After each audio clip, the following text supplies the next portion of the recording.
We are live. Hey guys, welcome to the latest live episode. Remember, every Saturday, 9 a.m. Pacific, 12 p.m. Eastern, we're going to have great guests. We have one here today, of course, Ken McGrew. He is an Aikido specialist, very high level. He's going to tell us a lot about the art. He'll give us his opinion on Steven Seagal, Rokas from the martial arts journey, and more. Of course, my co-host, Brian the Beast Robinson. Now, let me just go over some of these comments first that you guys had posted, and then we'll get Ken's background in Aikido. So Zerk had said, obviously, one form of martial art doesn't work in the octagon. One has to know how to attack, defend various blows and kicks. A thorough knowledge of all fighting styles is essential. Yes, in the octagon, in the UFC, that's true, but Ken will address this stuff as far as whether Aikido actually works, like in the street for self-defense. We'll talk all about that.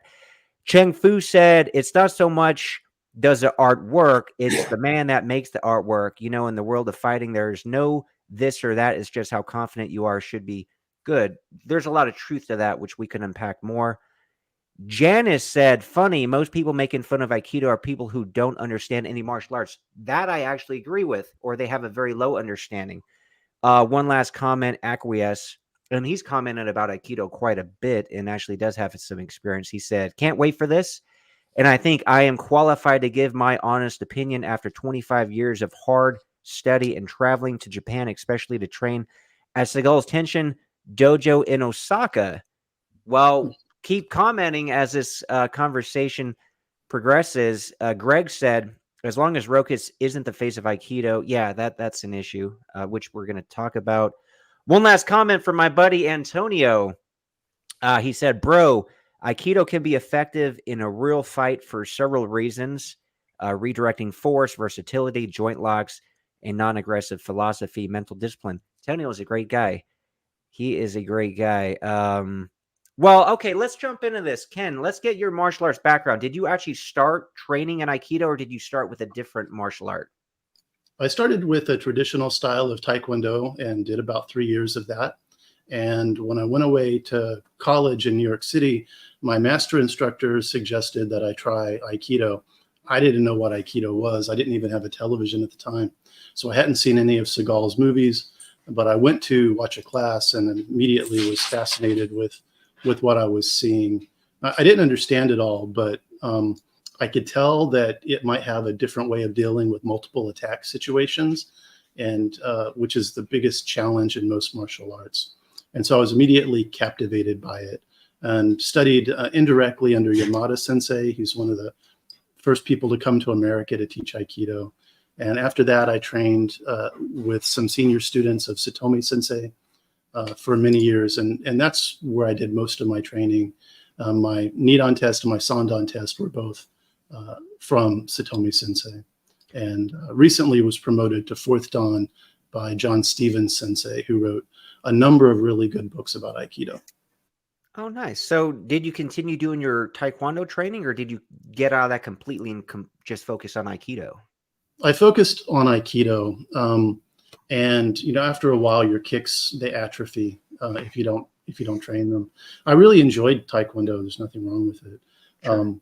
And I still use some kick, front kick, and side kick if someone gets really close, because Aikido needs a certain amount of space. So if I get someone in a clinching type situation, a tight side kick can get you space again. And a front kick can be really good to stop someone who's charging in at you. So I still practice that and I teach it, but it's a small part of what we do in Aikido. Can I ask something real quick here? Did you find yourself turning into Hapkido once you started blending the Aikido with your Taekwondo? I'm not an expert on Hapkido. They have a similar background, but I think they developed kind of independently. If you go back far enough, they both go back to Japanese Jiu-Jitsu. But they certainly kind of found similar things as they went along. I went to a seminar once, and there was a woman who was a black belt in Hapkido, and she came and she could sort of make the transition pretty quickly, had to change a few things. By the end of the seminar, she looked just like everyone else. So there's a lot of crossover, I think, with Hapkido.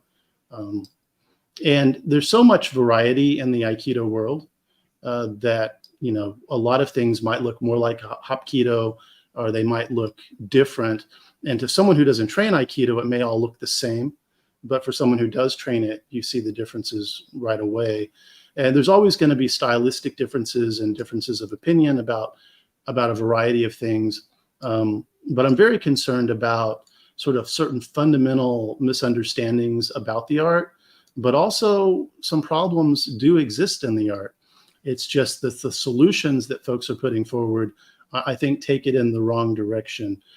This notion of pressure testing in the sense of BJJ doesn't apply for Aikido.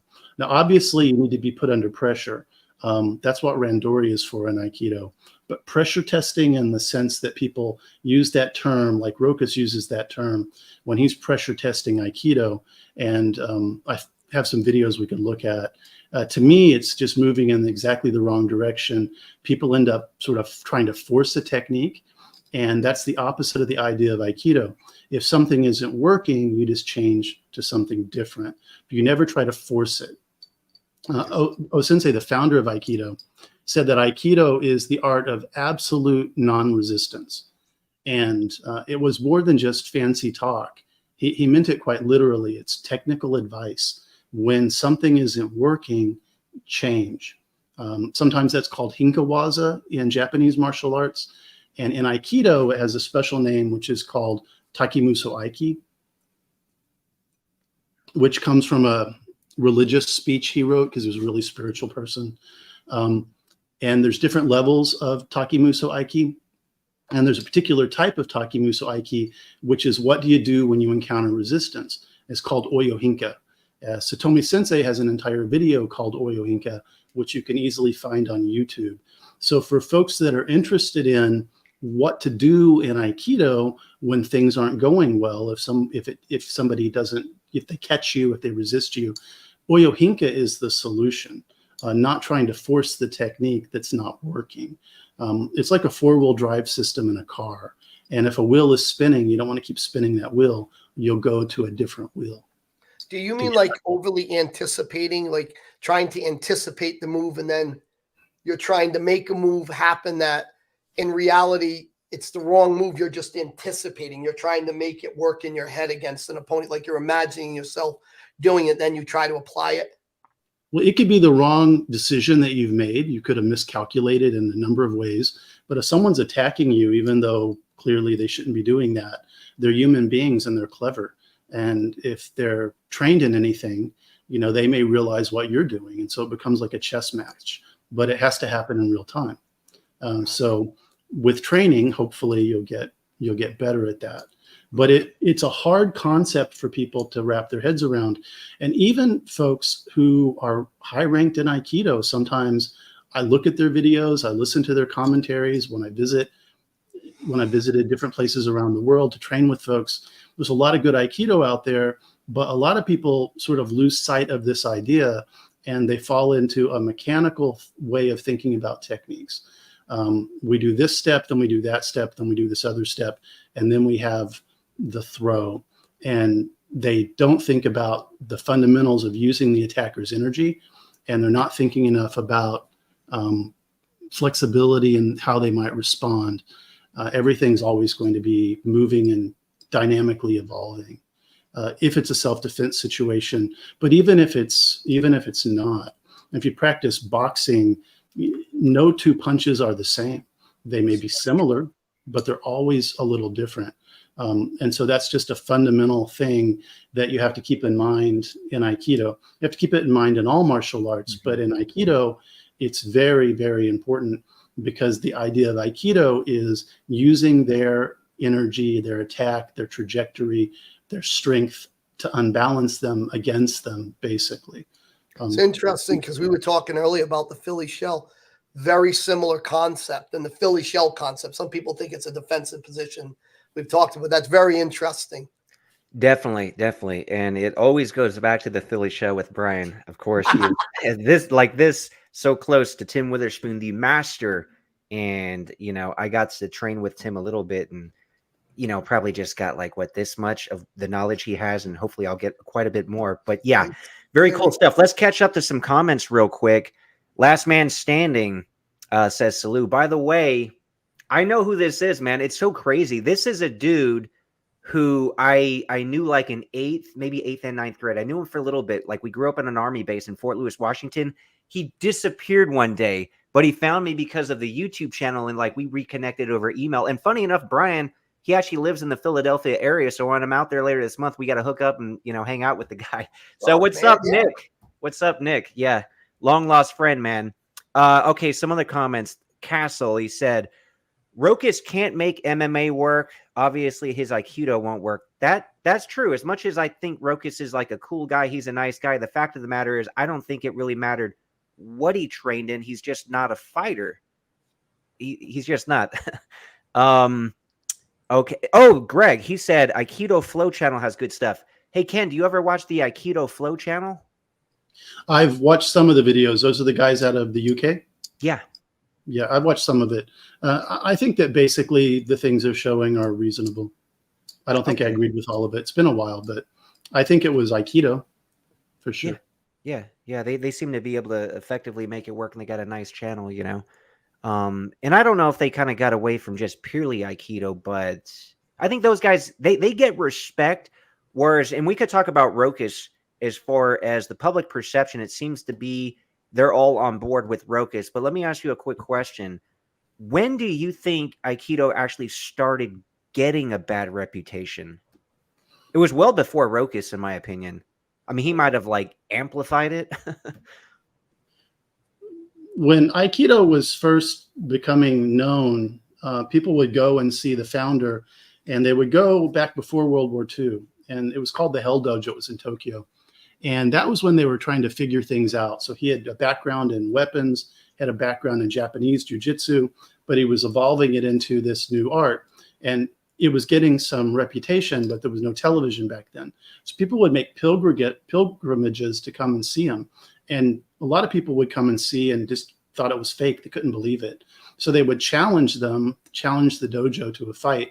It's not like a no knocks barred kind of fight. It was very controlled, but someone would attack and then you would defend. It would be one attack at a time. And the stakes were pretty high though back then. If you lost after you challenged somebody, you had to join the dojo. And so they didn't want to lose. And the people that were training Aikido, they didn't want to lose either because they didn't want to go join a karate dojo or whatever it was they had decided to do Aikido. So people have always looked at Aikido and been confused by what they were looking at. It was different than what they had ever seen before. I have a real quick question. Were a lot of the original Aikido people also skilled karatekas and jiu-jitsu guys, and this was their next evolution? It was sort of half and half. So to train under the founder back in those days, you had to be someone who had a recommendation from two prominent people, or you had to be a really prominent person. The first dojo was in the billiard room of a prince. So it was a martial art for the elite. A lot of military generals and higher ranking officers in the Japanese military would train it because they thought that it gave them sort of strategic advantage. I forget names pretty easily, but there was one military officer in Japan who, in training Aikido, could visualize the movements of ships. He was in the Navy. And so training Aikido helped him to strategize. But a lot of the people who were not in Aikido because they were famous and important were people that had a background in some other art. And so this will be why the founder took them in. Originally, it was a small group of people, which is the way Japanese martial arts were. It wasn't until after World War II that it opened up to have more students in general. The Japanese way was always a small number of students. There are a lot of sort of esoteric sword arts from Japan that are still like that. There might be 100 people training and quite good, but they're not trying to grow and recruit. But at a certain point, O-sensei decided that he really wanted the art to spread. He had a lot of interesting religious beliefs, and he thought that Aikido was a way to make people better and thereby a way to make the world better. The way that you train Aikido, aside from its martial effectiveness, is very cooperative. And so someone tries to attack you, even though it's symbolic, and that brings up primal fear. Even though you know it's your friend, when they try to hit you, it brings up primal fear. And you resolve that in a way that doesn't destroy them, and you learn to stay calm. And so it's like meditation, but it's physical. So you don't have to sit in a corner and, not move, but you actually have a physical way to do something similar to meditation. And so, do you mind if I ask you something real quick? When you say active meditation, right? Are you a proponent? Do you have to know Zazen? Because I believe Zazen's active and passive meditation, correct? You don't have to know meditation. I'm just using it as like a metaphor. There's a type of mindfulness meditation where you like visualize your problems, like a black cloud, whatever you want, and then you visualize it floating away. And it's a way for people to let go of negative feelings, anger, things like that. And Aikido, you don't have to visualize anything. They're trying to hit you. They should be if you're at an advanced level, and you're dealing with that reality and then letting it go by. So you're letting them physically go by, basically. And so the short of it is that O-sensei thought that it would make the world a better place. He really wanted the art to spread. It was important to him that the art spread. And in Japan, it was the first martial art that was permitted to train again. The general there was convinced that it was a different kind of martial art, basically that nobody would use it to beat up GIs. And so they were permitted to start training again before the other arts were officially allowed to. It gave Aikido a real head start in terms of recruitment. But then it just got a lot of good press. Aikido got good press starting in the 50s. There's a program you can find on YouTube, which was a television show called Rendezvous with Adventure. And so they came and they visited and got to train with O-sensei. And then going into the Seagal movies in particular, did a great deal to make the art blow up in the early 90s. Did it exist? Did Aikido exist in some form before O-sensei, or was it purely his creation? It depends on how you think about it. Okay.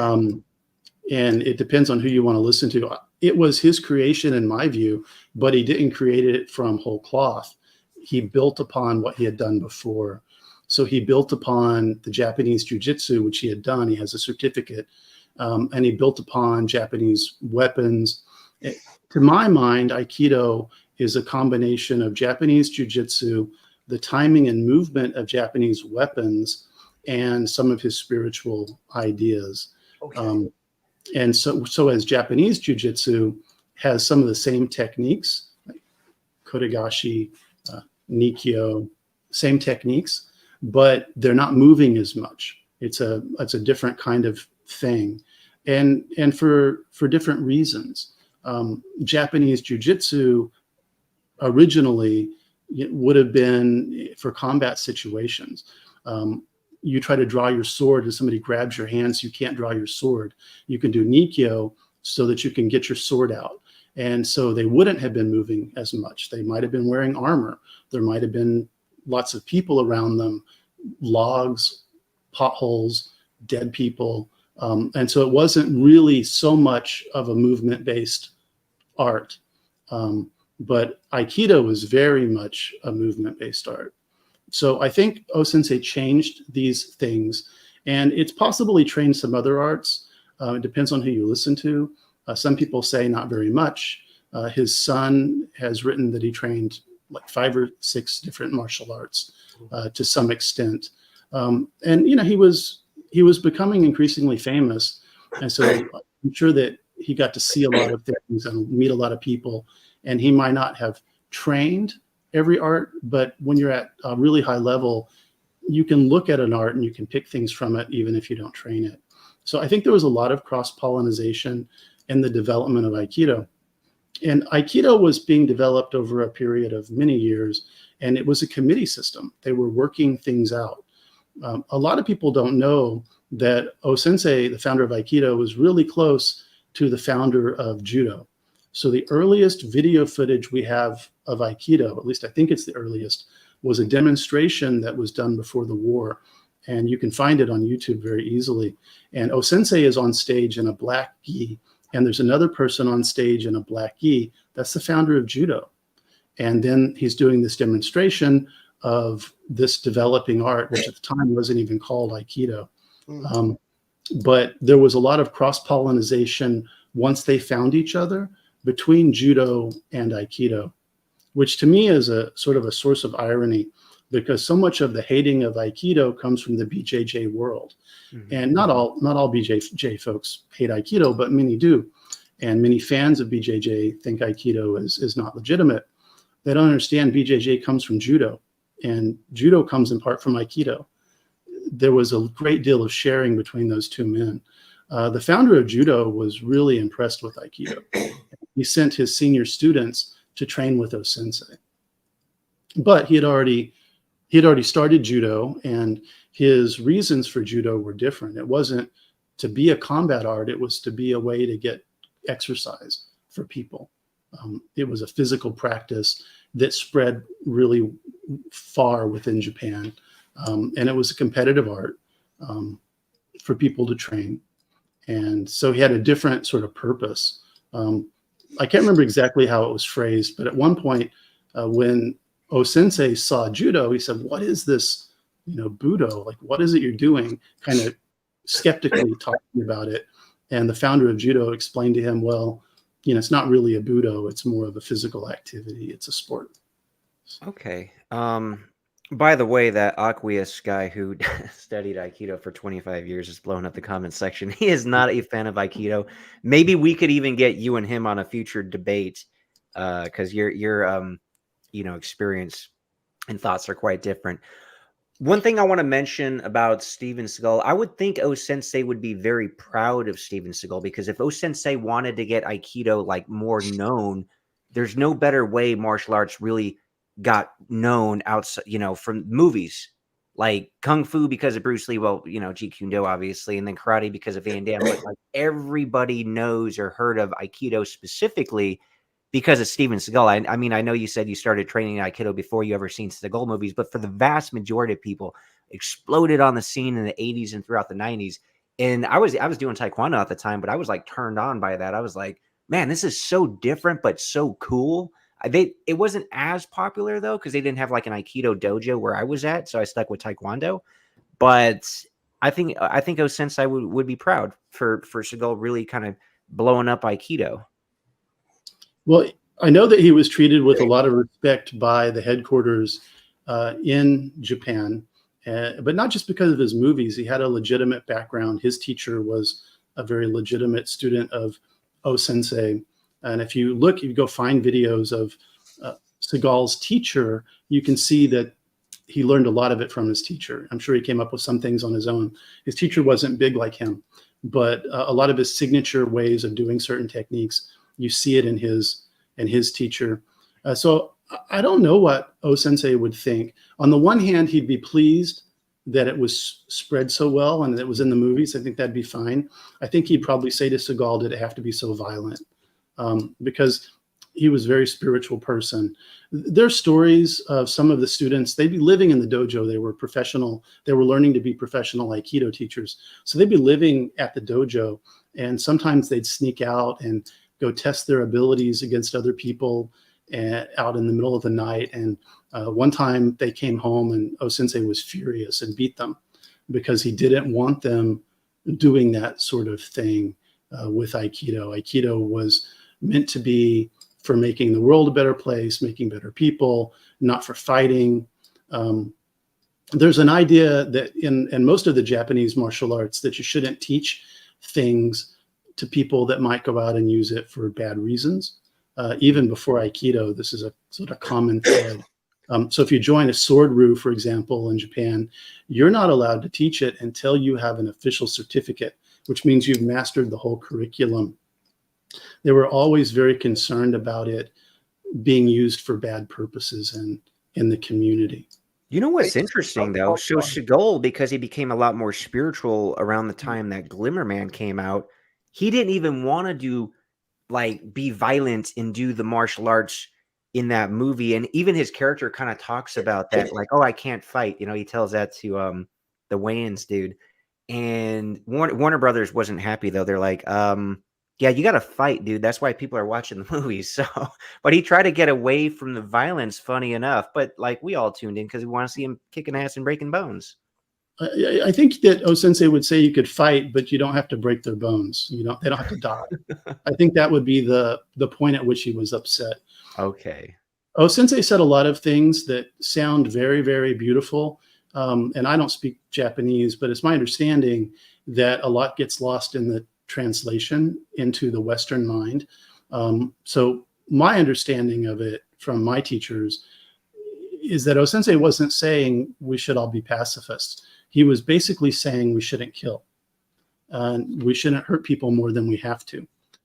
Now, there's a lot of different styles of Aikido, and some people took his message to be you should never hit anybody.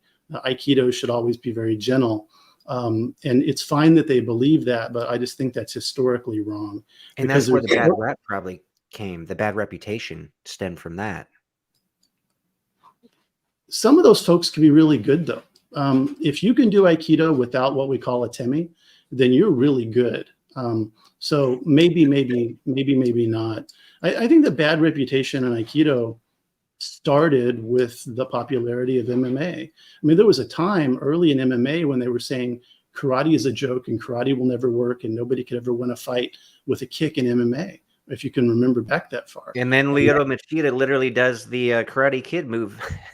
Yeah. So, they were dissing a lot of martial arts, not just Aikido. But Aikido is one of the easier martial arts to diss because it's so hard for people to understand what's going on. It doesn't look like what it is. It looks like you're grabbing someone and throwing them down. And then people say, well, that's not going to work if they're bigger than you. And they're absolutely right. If you were just grabbing them and trying to muscle them down, it would not work. But that's not what's happening if it's well done Aikido. When you see a lot of Aikido, the attacks are not committed. And if the attack is not committed, you really are going to have a hard time doing Aikido. And so Aikido is defensive. And so you move and you move and you move until they overcommit. And that's when they fall into your spider web. I have a friend, I'm not going to name a name, but he had gone on a road trip and he went to a bar and a couple of guys were there, the kind of guys who like to go out and get in fights as a hobby. And someplace, in the South, and he's from up north, and they were making some comments about gay people, which he took offense at. Not that he was gay, but he has gay friends. And so he told them, you ought to just stop saying things like that. Nothing particularly provocative, but these guys were looking for a fight. And so they attacked him. He tried to run away. He tried to avoid them, hid behind tables, said, I don't want to fight you. And he's kind of a bigger guy. And eventually he got tired. And so he put both of them in the hospital with a very simple technique, which is called Ikkyo. And the prosecutor tried to have him prosecuted. But fortunately, there were enough witnesses in the bar who said, look, he tried to avoid it for 15 minutes, running around, hiding behind tables. Plus, maybe they didn't really like these other guys going around getting in fights all the time. So this community stood up for him and defended him. But you look at a technique like Ikkyo, the technique goes like this, to the side. And it looks like you're just leveraging their arm. It looks like an arm bar, but it's not an arm bar. It's a modified arm bar. And so instead of leveraging against the shoulder and the arm, it's pushing forward through the elbow. But the most important thing is that it's using the attack energy. So if it was a strike coming down like a beer bottle, you're going to redirect it and shape it. And so that they're going to fall down at it and it's going to turn as they fall down. So they end up kind of sprawled out.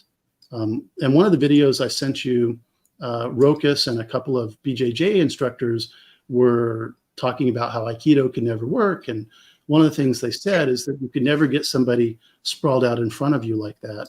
So that's why I sent you a video from a police training academy. The cops do this. Do we want to play these videos right now so everybody can see the example? Sure. All right. Which one do you want me to play? Want me to go to the first one that you sent, the with the Aikido cannot work for self-defense? He concluded. Well, while you're looking that up, Aqueous in the comments section, like, what's the biggest issue with Aikido, aside from like, yeah, a guy who's just an Aikido guy is not going to dominate MMA, and some of those techniques are not even allowed to use. Like, do you really think you cannot somebody cannot utilize it in a real life self-defense situation? Is that your issue with it, or is it just strictly you can't use it in the UFC? Which I don't think a lot of people would argue against that. See if he comments, but let's pull that video up, Brian. Which one is it? This one? Can you guys see this? I don't think it's that. No, it's not that the one I was talking about. There's a couple of videos. He's made several, but this is not one of the ones I sent. Okay. The one I was thinking of, he had a couple of his BJJ teachers get together and comment on Aikido and why Aikido would never work. And in particular, they were looking at a technique called Riminagi, and then they were trying to fix Aikido so that Aikido would then somehow work. And this, to me, is a really problematic way of thinking about it, because all the things they're trying to do to fix Aikido are actually making it worse and making it not Aikido at all. They're trying to make it more like grappling, and BJJ is very good at grappling. They don't need Aikido. And when you try to make Aikido like grappling, then it loses what it's good for, which is unbalancing people who are trying to get you while you're moving and trying to avoid the fact that they're trying to get you. To understand what Aikido really is, you have to think of an Aikidoist as a quarterback. And Seagal's movies, as good as they are, if you study his actual Aikido as opposed to the movies, you see that Seagal was moving a lot more in real life than he was in the movies. The movies are showing off and, you know, looking very dramatic, but it's not his real Aikido for the most part. This here, is this one of them? I'm sure this is one of them, yes. We're going to just go because. And I'd sent over some marker points that might help a little. I can't remember what they were. Yeah, those are the videos. There's a couple that you put markers. This one here was just labeled, I guess, trying to make Roka's trying to make Aikido work. Right. And he's doing some stuff here. Now, what do you see here? Do you think what he's doing here is just kind of diluting it? It's just terrible what he's doing here. So first of all, there's no attack. So there's nothing to blend with. Secondly, he's thinking of it very mechanically. Third, look at his balance. His own balance is gone. He's trying to throw the person by breaking his own balance. But in Aikido, you usually don't want to break your balance. And I apologize. I have to do this just to avoid the copyright strike. We can't, you know, he might put in a copyright strike. So, well, don't, like, Rokas is a black belt in Aikido. You think he would at least know that, though, right?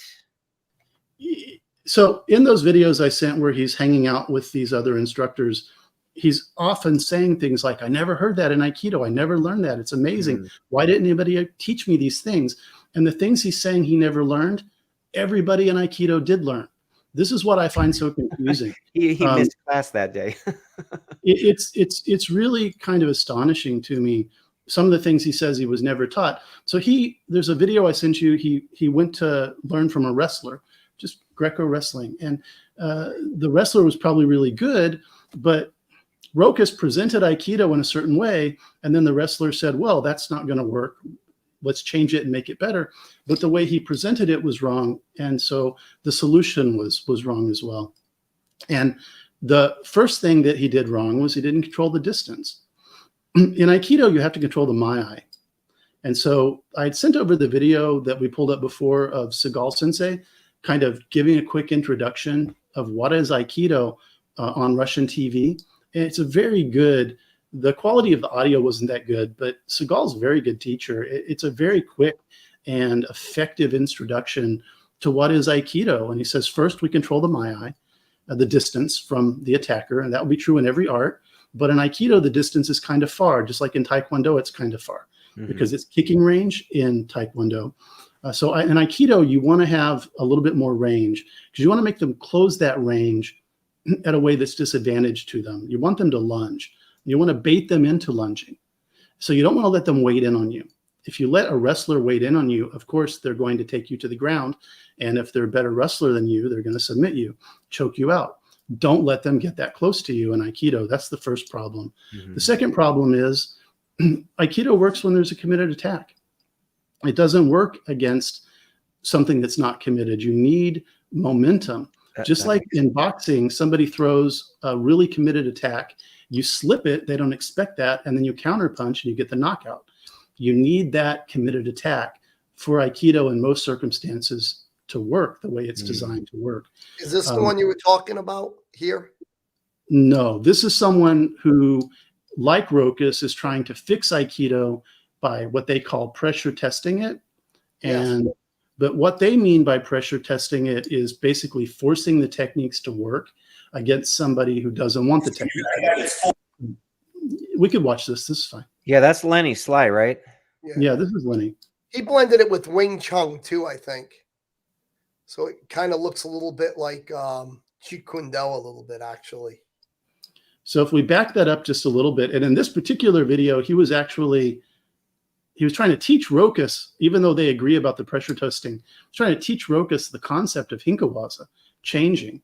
So at least Sly understands that.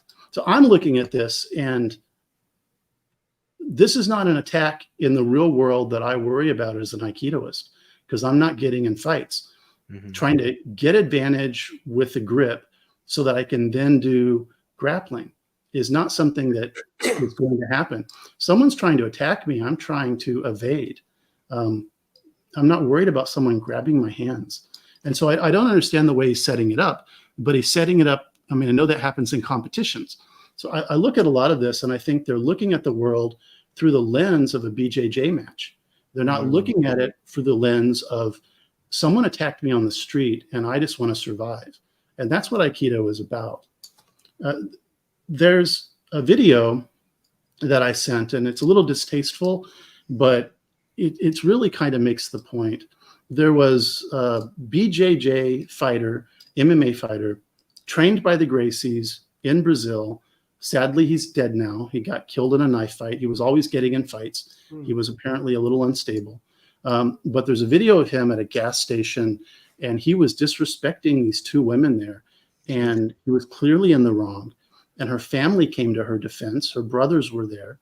And they got in a really nasty fight that spilled out into the parking lot or the gas station area. And these guys had a club, and they were trying to hit the two, MMA fighters with the club. And watching that is really informative. They didn't know what to do. They froze. Then they kind of forgot there was a guy who had a club. They got distracted by some other people that were just trying to hit them. And one of them got hit in the back of the head by the club because he forgot that there was a guy with a club and stood there while it happened.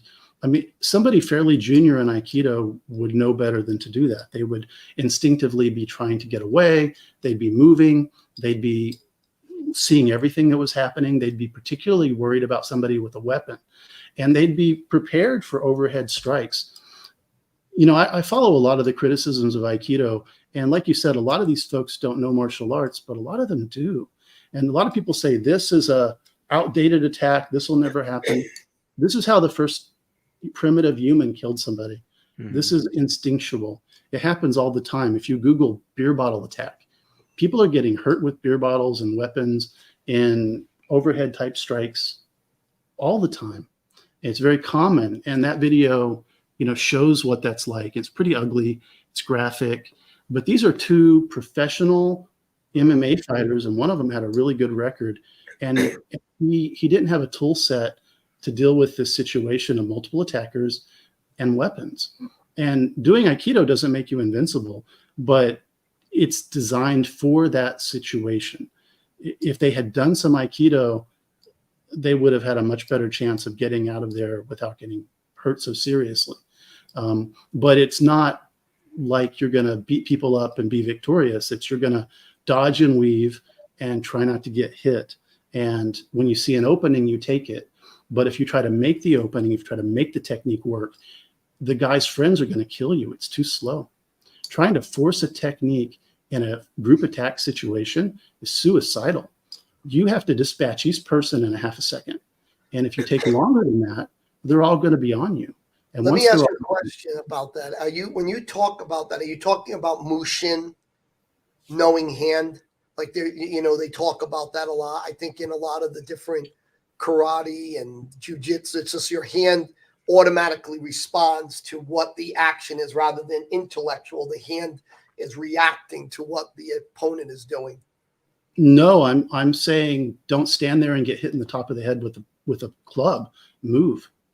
Aikido is all about movement. And so in Aikido, for multiple attackers, we call it randori. It's the pinnacle of Aikido. It's really it's what you're working towards in Aikido. And all the techniques in Aikido should be helping you prepare for that situation. So there are lots of ways to do different techniques, but generally you want to gravitate towards the ones that you could also use in a group attack situation.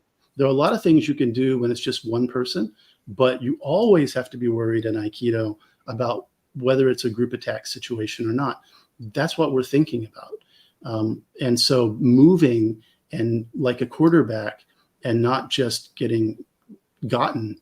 So when someone's trying to test Aikido, like Rokas, and he goes and has a friendly sparring match with a professional MMA fighter, and he steps into a ring, and then he lets this grappler get close to him, of course, he's going to get submitted. Even if he knew BJJ, he was going to get submitted because the guy was a professional. BJJ wasn't the solution to this situation he put himself in, which made him abandon Aikido. Aikido needs space. And so if you find yourself in a place where you can't get away, and you can't evade as much as I'm saying you should, then you have to strike. Aikido has strikes. And so when you do Aikido in a situation where you can't move, but you're also not going to draw upon the more nasty applications, you don't have any options left. Aikido, some styles don't have strikes, and a lot of people, maybe they never understood this, but there are a lot of hidden applications in Aikido. And people talk about sort of modern Aikido and making Aikido effective. It's annoying because Aikido has always had these strikes. They just weren't shown to everybody. They weren't shown to Rokas, and they apparently weren't shown to his teacher, who I've studied what videos I can find of him. And he has a fairly large organization. And so ideally in Aikido, you're not going to be striking, and they're moving strikes. It's not like karate, but they are strikes in Aikido. But being cornered in Aikido is a very difficult situation, because in Aikido, you want to find movement and you want to be evasive. And so the mindset people have when they have these conversations about why Aikido won't work, they're thinking about fighting. In fighting, you have two people coming at each other. They both want to hurt each other, or they want to score points, depending on the art. So it's like this. But in Aikido, it's like this. They have to chase you. And if you are going to them, you're making it easy for them to hurt you. And you really ought to do something other than Aikido. Aikido is not the best for that kind of idea. If you want to beat them up, Aikido is not the best choice. But if you want to survive in the real world against the kind of things you might encounter in the real world, then Aikido is a reasonable choice. And I don't need to say karate is bad or that it's better than karate. Karate's great. I don't need to say it's better than BJJ. BJJ is great for what it's good for. It's not good for multiple attack situations, obviously. But Aikido is good for getting away from a dangerous situation. And Ken, do you mind if I say this? Because you hear a lot of people talking about multiple attackers, and I think people have to understand what you're saying is you're not going to fight multiple attackers. You're going to try to escape multiple attackers, because people need to understand, try fighting one person, not 10. So I think what people are misinterpreting from Aikido is you're talking about evasion and escape. not standing toe to toe, at like Tank Abbott. Remember the Tank, man, that guy probably could have knocked out 5 guys, but that's a different type of person and a different type of tactic. I mean, I'm going back in time, but is that more what you're trying to express? It's exactly what I'm trying to express. And, I enjoy Seagal's movies, but it gave a lot of people the wrong idea about the art. And when you look at his real Aikido, it's quite good. And it's different than the movies. The worst scenario for someone on Aikido is someone wading up to you and then grabbing you. And so there's things you can do, but if they have friends with them, it's really bad. And whenever someone bigger than you grabs a hold of you, especially if they're skilled in grappling, they're gonna be victorious. A lot of folks are trying to add a little bit of ground game to their Aikido. To me, I don't teach it to my students. I don't study it because I just think it's a waste of time, not because it's a bad art, but because we don't have time to learn Aikido and get good at grappling. And if somebody attacks me and they're good at grappling, I'm not going to be as good as them. And Ken, are you also talking to, and I just want to make sure you're clarifying to some of the people watching, you see some of the comments that you're not training to fight a Conor McGregor or, you're just training the average person. You're not looking to do this to take some UFC champion on. Who is? Even when I did Taekwondo, I wasn't looking to be a professional. Right. We're just average people, right? It's something I enjoy doing. But for me, it's a dangerous world, some places more than others. And you have a lot of really nice people that have absolutely no way of defending themselves. And they come to Aikido and their chances of escaping and surviving increase. And it may not be as effective as karate, but karate is only effective if you're really good at it. And it may not be as effective as other arts too, but they're only effective if you're really good at them. And those arts are really hard to master. Aikido. Real quick too, because I'm very interested by your training, because we're getting to the multiple attacker thing, and you just see it brought up. So you're also telling people, I'm just giving you the average person a strategy to survive, how to get out of there and think strategically, because I know people freeze up in a fight. Like you see it, people free, but you're saying I'm going to at least give you a strategy to escape. Well, I'll chime in real quick that because over the summer, I was in St. Louis training with Sensei Elliot Freeman. He is Steven Seagal's top most senior student. Amazing what I experienced. But I also got to perform my first randori, and just the awareness of trying to move. And, because like the first couple of times, you got 3 guys going after you. You can easily get tackled and you are screwed. And it doesn't really matter how good your ground game is at that point, because there's 3 guys. So it really doesn't matter. But like performing it and getting his coaching in real time was so helpful. And, I totally see the benefit of that. Totally. And I think it's very beneficial for somebody to add, especially for real self-defense training, because of all the awareness and what you got to be aware of, not just one person. Because like the guys who train for UFC, of course, are just focused on one guy. And especially if BJJ, you would never think of 2 guys. Like, why would you? Because you want to go to the ground. You'd be an idiot thinking about fighting 2 guys. So your mindset is completely different than a real life self-defense situation where, if I was walking down the street, I highly doubt 1 guy is going to try to mug me. 3 guys might. That's, because then obviously the odds are in their favor. I would doubt 1 guy would try to do that. 1 guy might try to do that to like an older woman, for example, but I definitely see the benefit of Aikido, and I quite enjoyed the randori training and coaching I got from Sensei Elliot Freeman. So strategy is a big part of randori, but there are technical elements. You can use techniques. It's just you can't try to make the technique work. You see an opening to do the technique, you can do it, because then you can get that person down, and then it's no longer 3 on 1, it's 2 on 1. So, and a lot of the throws that you might do in randori, for someone who doesn't know how to fall on concrete, they don't get back up, and they certainly don't get back up quickly.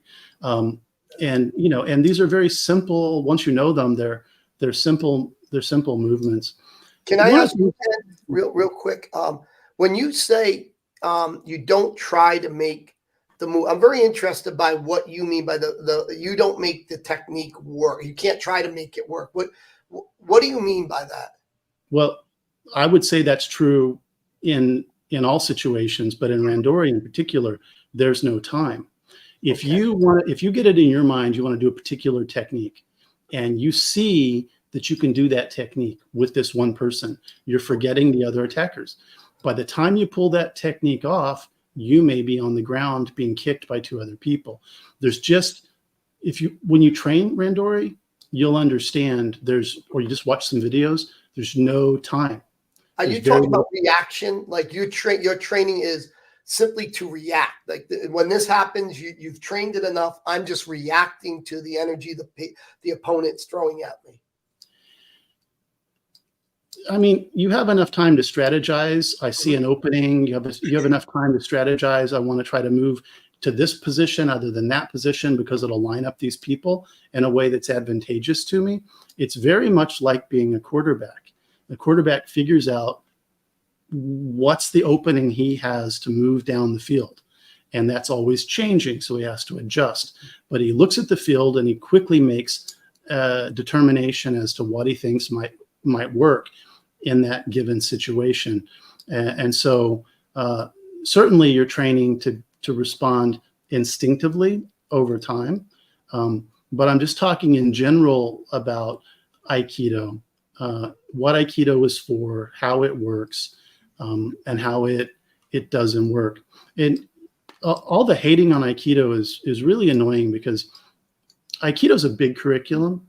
There's really big curriculums, at least 100 techniques, 10,000 variations of these techniques. And in karate, you don't have that many techniques. Most arts don't have that many variations of techniques. It's just something about the nature of Aikido that you have all these various ways you could do something depending on what's happening. And so with a curriculum that big, there's a lot of overlap with other arts. So people say Aikido doesn't work, but there are techniques in Aikido which are like a punch. And it may not look like a punch to somebody who doesn't understand what they're looking at, but it's a punch. It's fundamentally, physically very, very similar to a punch. The timing is the same. You slip their punch. Seagal is really well known for a particular Riminagi, which is very straight. He does a deflection to get the hand out of the way, and then he goes in like this, which is fine. It's a very direct way of doing a Riminagi. And this motion is very much like this motion. But instead of hitting the person in the face, he's going here and he's taking their balance. But it still it feels a lot like a punch, but you're affecting their balance. And Aikido is a lot like things that you find in football. So when someone is trying to tackle the quarterback and he does a strong arm block, while they're both moving, half the time the tackle falls down because they've given everything they have to trying to tackle him. So a lot of movements in Randori, if you watch closely, including Seagal, there are things like this, which either slow down one of the attackers or unbalances one of the attackers, sometimes enough that they fall down. So when people say Aikido doesn't work, it's like they're saying football doesn't work. It's like they're saying boxing doesn't work. And do you think it's an aspect of fighting? And by the way, I just want to let you know, we did train Rokas. He did train with Terrible Tim. Very nice guy. I just want to see if Rokas watched this. I really like the guy. Very nice. All of us have different opinions about the arts. But so you're saying too that this is an aspect of fight. Like boxing is an aspect of a fight. Muay Thai, everything is an aspect of fighting. I think thinking in terms of fighting doesn't really apply for Aikido. Okay. It's difficult for people to get their heads around this. It's defensive. It's basically defensive in nature. You can use it offensively, but you got to be really good. It's generally defensive in nature. And all arts have this. It's just Aikido made it the point of it. A lot of the throws we do in Aikido that are our bread and butter I'm sure that karate guys have done them just by accident. They just happen sometimes. And O-sensei tried to replicate them and make them the point of it. And he tried to make an art that was more merciful. And so, like I was saying, in terms of a riminagi, there's a nasty side to a riminagi. You just don't see it shown. People don't usually show it. For a long time, it was considered secrets and disfavorable. So the same way you can do a riminagi so that you don't really hurt them that much, they're going to fall down, that's going to hurt a little bit. You could also do an elbow strike, and it would be the same movement, except it would be an elbow strike. And we all know how devastating an elbow strike is. Aikido can be very, very nasty. And so when people say, just as a general statement, Aikido is a fraudulent art, it's fake, they say it has absolutely zero self-defense application ability. That's impossible unless it's also true that karate has no application for self-defense. If it's also true that boxing has no application for self-defense.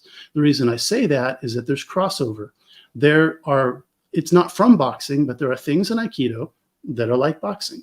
There are things. So you talking about the elbow, Ken? I was interested because you guys train elbows in Aikido?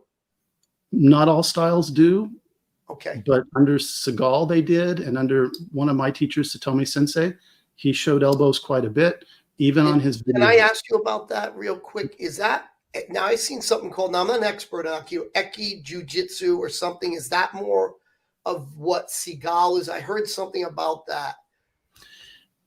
Seagal himself says his Aikido is the Aikido of Aikikai. And when people try to make a great deal about his style somehow being uniquely effective or not regular Aikido, Seagal never said that.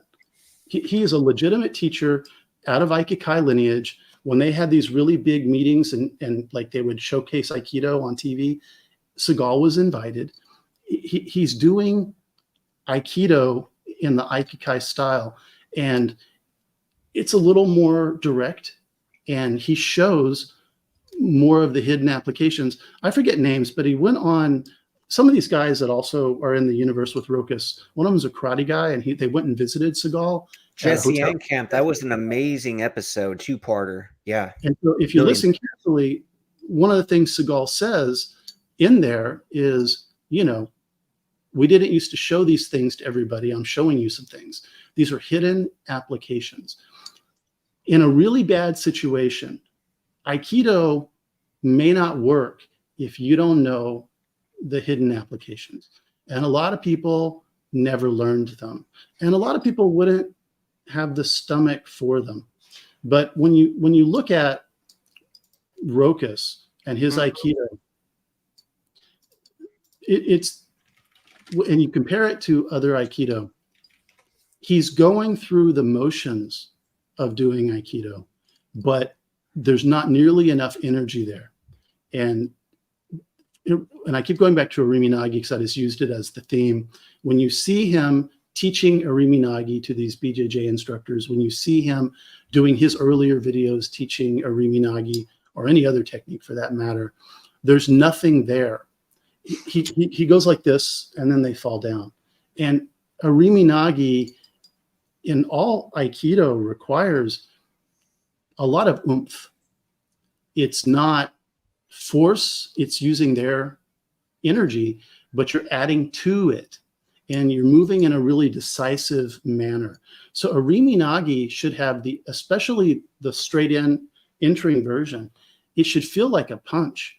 It needs to have that kind of power. You can't just walk through it and think it's ever going to work in a self-defense situation. And so that's apparently the only riminagi he ever learned. And then he came to the realization, rightly, that that's not going to work. Mm-hmm. But what I find so confusing is, okay, get on the internet and look at some videos. He's seen Seagal. He has what do you call the thumbnails?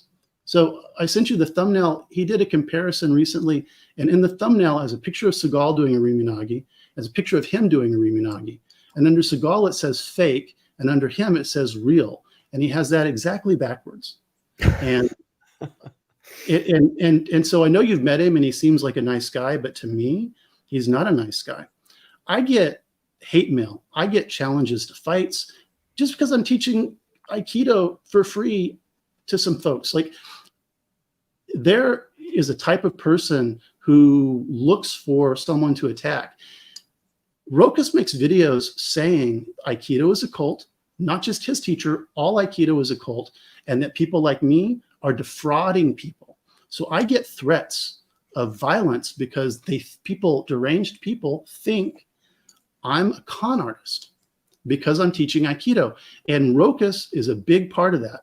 And if you look at any of the debates about whether Aikido is faked, everybody cites Rokas as their evidence.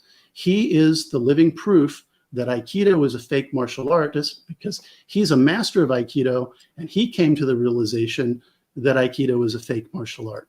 I want to make a comment real quick about that.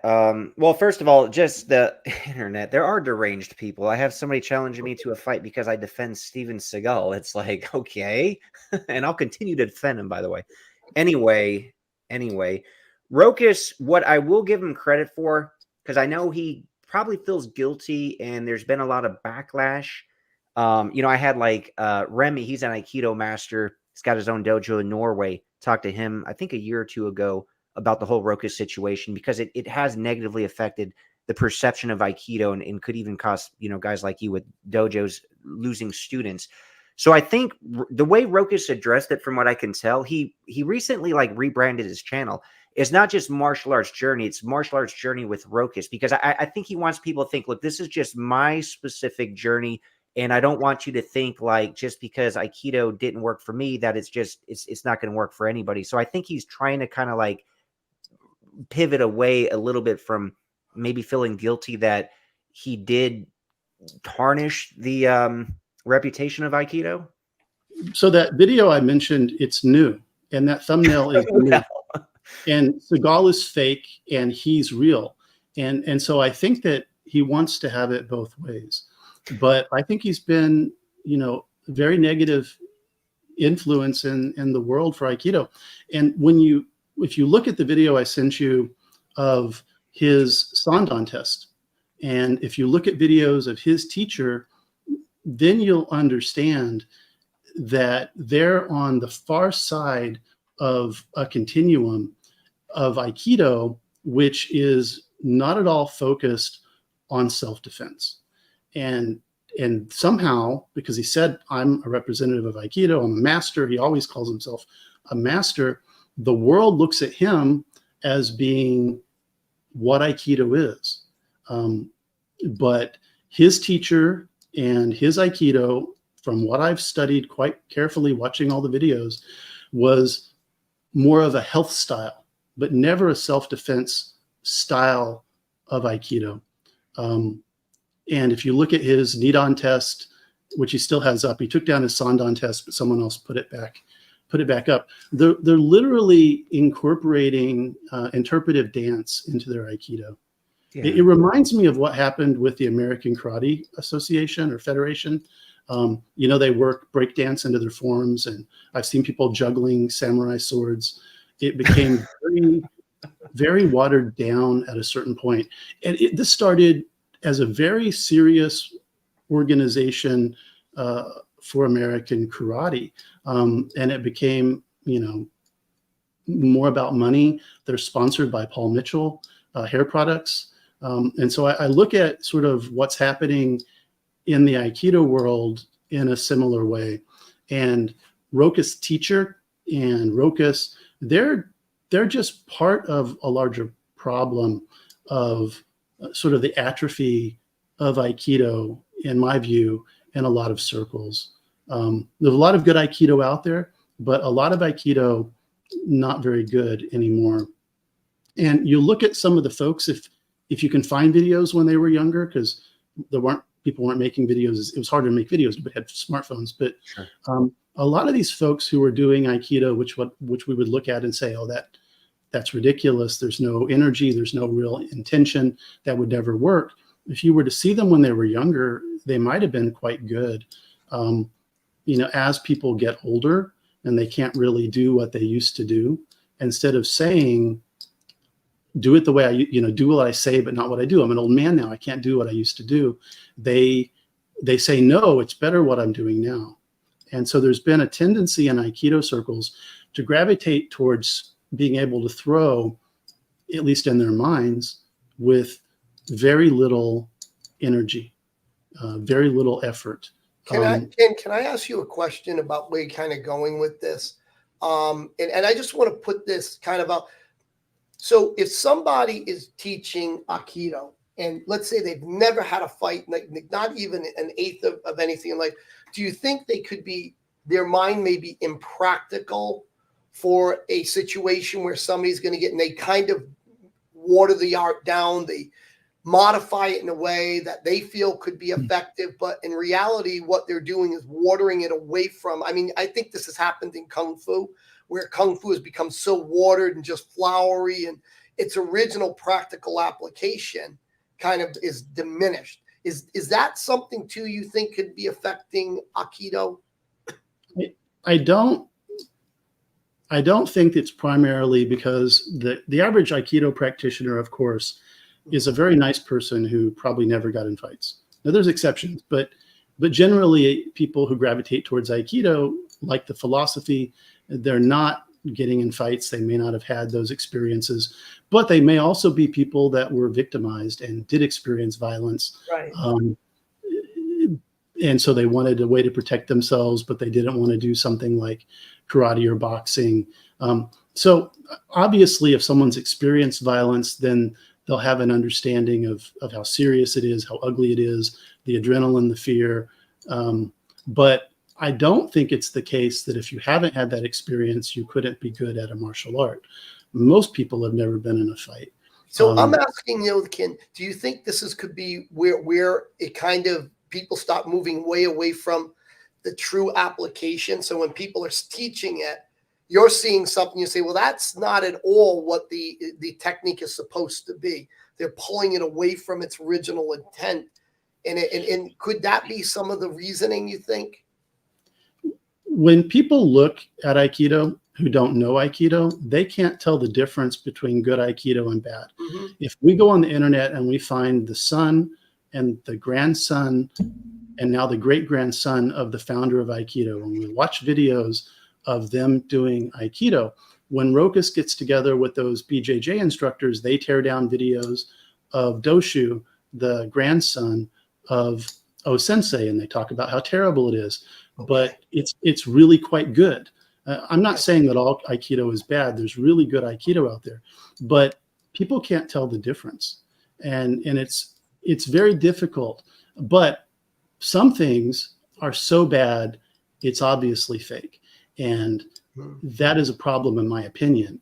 And Rokas is coming from a tradition where if you look at his teacher, you look at the other tests, you look at his Aikido, there was really no focus on effectiveness at all. And by effectiveness, I don't mean you have to abandon traditional. It could be very traditional and still be effective. They were throwing with no energy. It'd be like throwing a punch like this, as opposed to a real punch. Their Aikido has no snap to it. It has no power to it. So as an Aikido, do you think that's because they're trying to be too graceful, like getting overly into this energy thing and almost not touching the person type of situation? Well, for a lot of people, it's that they're trying to be too graceful. Maybe they're trying to gravitate towards no touch throws. Maybe there are a lot of outside influences have come into Aikido. And in my view, it's been really negative for Aikido. A lot of people in Aikido started training Sistema. A lot of people in Aikido started training certain style of Daitoru, which does magical things like breath squeezing. The idea that people, once they touch you, they can't let go. You can find these videos. You've probably seen them. That influence has come into Aikido in a lot of circles. And people who may not be actively training those things, they're sort of in the same mix. And I've watched this pretty closely. Whenever I travel, I look and I see what is the Aikido. If I ever apply for a job, I look and I see what is the Aikido. And in any large city, there's at least one dojo usually that has sort of this magical thinking that influence in what you're doing. Sometimes this may have happened for other reasons, and it may not have been outside influences. The training process in Aikido, as I talked about earlier, is cooperative and never competitive. And that's actually a really good thing. It accelerates the learning curve in Aikido. In all martial arts, there's a level of cooperation, or beginners would just get slaughtered. But in Aikido, it's a much bigger part of the training. And so in Aikido, because you're so physically connected at a certain point in the technique, if you're a more experienced person and you're the person who attacked and you're the person who's going to be thrown, you can actually teach the new student how to do it correctly through your body. You can move yourself as if they had done it perfectly, even though they screwed up, so that they start to learn physically what they should be doing. So you become like training wheels for your less experienced partner. So it's super cooperative. At higher levels, that shouldn't be happening anymore, but sometimes it's still happening. Whenever you see a demonstration of Aikido, the instructor for a public audience wants to show certain things. So the student wants to make sure the instructor can show what they're trying to show. But in the real world, obviously, things are not going to always be that beautiful. It's not going to be that smooth. So the student's trying to help the teacher show an idealized form of the technique. And so I think that a big part of this is the flip side of the cooperative training process, which I think is a very positive and brilliant thing. But the problem is it can lead to folks losing sight of reality and becoming overly cooperative. So this happens all the time with new students in my dojo. We'll be training a particular technique. Say they're going to grab my hand and then they would punch. But before they can punch, I'm going to move them offside and unbalance them. But in their mind, subconsciously, they know they're about to go to the side. And sometimes I'll stop and I won't move. And they'll move to the side and I haven't done anything. And so I have to correct them. No, white belt mentality. Remember, you've got to attack, pure attack, so that I can do the technique and they can give a real attack. So that process, I hope it makes sense, I just described, it's a psychological thing. And so the cooperative process has a downside, is that people can start to delude themselves into thinking they have abilities they don't have because their students are falling for no reason. And that will always eventually evolve into no-touch martial arts, basically. A couple comments Castle made, really good ones. And I'll read this one on the screen after this other one. He said, the standard being, if you cannot beat professional MMA fighters who train 7 days a week, then your martial arts doesn't work. It's 100% nonsense, and it came from Rogan. Yeah, I think that did kind of come from Joe Rogan. Castle also made this comment. If people believe Rogan is correct that Aikido will only work on someone who has never trained, that means it will work on almost all people, as less than 5% of humans have trained it in any style, which is actually a good point. But you know what's funny? Literally, the perception of Aikido would change overnight if Rogan said, hey, look, I train with, either you, Ken, or Sensei Elliot Freeman, or maybe Steven Seagal, and say, hey, look, this stuff really works. I experienced it. And people would just be like, oh, boom, okay, Aikido works. Joe Rogan says so. So it's funny how much influence like one individual can yield over an entire martial art. When you have that many viewers. And one of the things I find frustrating is, how do we change the public perception of an art like Aikido, which is so hard to understand anyway, when the algorithms won't let you reach an audience? You can make videos trying to show this is better Aikido, trying to explain why it works, but the algorithms aren't going to show you to very many people. But once you have a certain following, you're like a juggernaut. And so you're always going to get the hits. And yes and no, Ken, there's a reason why Rokas made that thumbnail, fake Aikido with Steven Seagal, real Aikido with him. It's going to get a lot of clicks. Like, I'm curious. I would click that. It's like, oh, what the hell is he talking about, So he knows how to play the YouTube game, basically. I haven't watched the video. I don't know if he actually says Seagal's Aikido is fake and his is real. That would be ridiculous, but the thumbnail I would definitely click on. He would get the click-through rate percentage. So they're definitely saying Seagal's Aikido is fake. They're watching it, and the wow. BJJ teachers are trying to correct Seagal's Aikido. They're not even Aikido teachers. Oh, what the hell? That's like me trying to correct Tim Witherspoon in boxing. It would make no sense, man. I'm not a boxer, you know. I'm sure they're good BJJ grapplers. Like, I'm sure they're good at what they do. But these are the same folks that say the pins in Aikido can never work because you can never get somebody sprawled out in front of you to do that stylistic pin we do in Aikido. But cops do it every day. That's the basic takedown to put somebody into cuffs. If they're giving you a hard time, they use an arm bar, whereas we use other techniques in Aikido, but it's not that different. And are there some people that might squirm out of it because they're really good at, grappling? Sure. But they might break their shoulder in the process.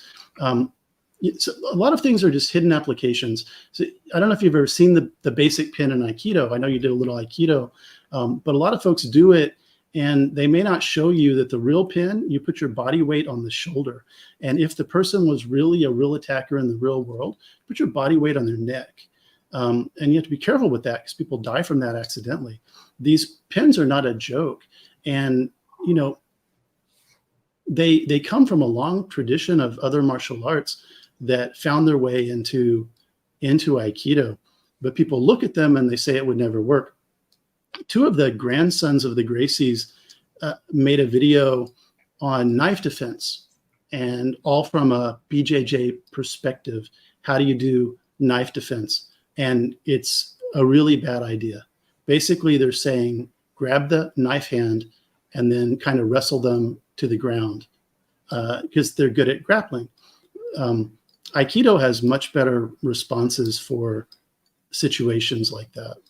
Okay. And we got to address this, by the way. Thanks for the $5 questions. What are all your thoughts on Rokus's channel being popular and selling out Aikido? In parentheses, he says, I think he's just not a great fighter, evident by his MMA sparring. Go ahead, Ken. I don't care if he's a good fighter. I care about the misinformation about Aikido. Some of the best Aikido instructors I've known were not going to fight their way out of a paper bag, but they produced students who were really good because the students had the body and the athleticism and so forth. But if they know what they're doing, then they can teach it correctly. And you can be good at teaching karate and not be the best karate person. You, for whatever reason, your punches may not be that fast, but you know what to do. You just don't have the body for it. So I'm not so concerned about whether Rokus is a good fighter, except that Rokus puts himself forward as a master of Aikido. He makes himself the living proof that Aikido is an ineffective art for self-defense. And he says this in his videos. He's even the way the videos are introduced, and I know a lot of it's clickbait, but he says, master of Aikido versus master of karate. Mm-hmm. For Rokus to describe himself as a master of karate is problematic. And I'm not trying to be mean, but his Aikido is just not very good. And I'm talking about his apparent understanding of Aikido more than his ability. If he was teaching anything, real quick, Brian, let's give a shout out to Axel Stone for the 2 pounds or euros. I don't know what the symbol that is. He says Rokus is a Muppet, and I'll give my opinion in a second. But go ahead, Brian. What were you going to ask? I was just going to ask you. Do you think, and I think this might be a symptom of how some instructors oversell the art? Because I'm somebody who started in karate back in the 70s. I've studied praying mantis, kung fu, boxing, Muay Thai, MMA, studied a lot of arts. And I was kind of sold like way back in the 70s with Kempo. You could kill somebody with a single blow, that what you're doing is, this is, man, the pinnacle. And of course, it didn't work out the way I thought it was, especially the first time I got in a boxing ring. But do you think that could have happened with Rokus? He just got told this stuff was the truth of fighting. This is absolutely the pinnacle of offense and defense. And he believed that, and it failed on him, which he talks about, and it put him in this mindset. I think that's absolutely what happened. And he describes Aikido as a cult, and perhaps his experience was cultish-like. But most Aikido schools are not like that. These are nice professional people. It's not a cult in general. So I think that, he was taught something, and he apparently was taught that it would be good for self-defense, but he was taught a version of the art which lacked the energy and the timing. He wasn't taught to control the Mai. It's really problematic. But I've studied what videos I can find of his teacher, and I have problems with his teacher's Aikido, but it's different than the problems you see with Rokas, and that it's a little confusing to me. His teacher uses a movement-based style of Aikido. It's just altogether too flowery and too soft, and the students are too cooperative, and so it loses preparation for any kind of reality self-defense situation. Now, do you think that Lenny is more that guy Lenny, the one who's always like, I'll break your, SHIT. Do you think that guy is more going to the extreme with that? I think that Lenny and Rokas understand Aikido in the same way. They're simpatico. In that video I sent you, Rokas put out a challenge, prove your Aikido works. And Rokas said on his program, Sly's video was the only video that impressed him. So they're simpatico in terms of their thinking about Aikido. Here's my problem with the way they're thinking about Aikido. It's mechanical, and they're trying to force the techniques as opposed to using the person's energy. Let me ask you this then. So you basically, with Rokas titling his videos and calling himself an Aikido master, you would say Rokas is a fraud then, it sounds like. I would say that Rokas puts himself forward as living proof that Aikido is an ineffective martial art. He says it's a fake martial art. He says it's even a cult. But the problem is he never really understood Aikido. His Nidon test looks like a yellow belt test. And I'm not trying to be mean, but that's the reality. And you have other guests on your show that have said the same thing. But what I really wanted to do was to look at some of the videos, because it's not just an opinion. If you know Aikido, you can see the difference. When you can see the mistakes he's making, you can see that he's not controlling the distance. If we start with the video that Seagal gave us of his teaching on the television program in Russia, he explains how Aikido works. And Rokas either didn't learn those lessons or forgot all of them. I don't know why Rokas. Pull that up, Brian. I'm pulling it up right now. Are we going to start with the Seagal? Yeah, if we do the Seagal explaining in Russia, and then you give a little commentary on that, and then we'll give a Rokas thing, and you could just point out to the audience like what he's actually doing wrong, whereas Rokas in the video obviously thinks he's doing it right. Or he thinks there's no way to do it right, but he thinks that's even worse.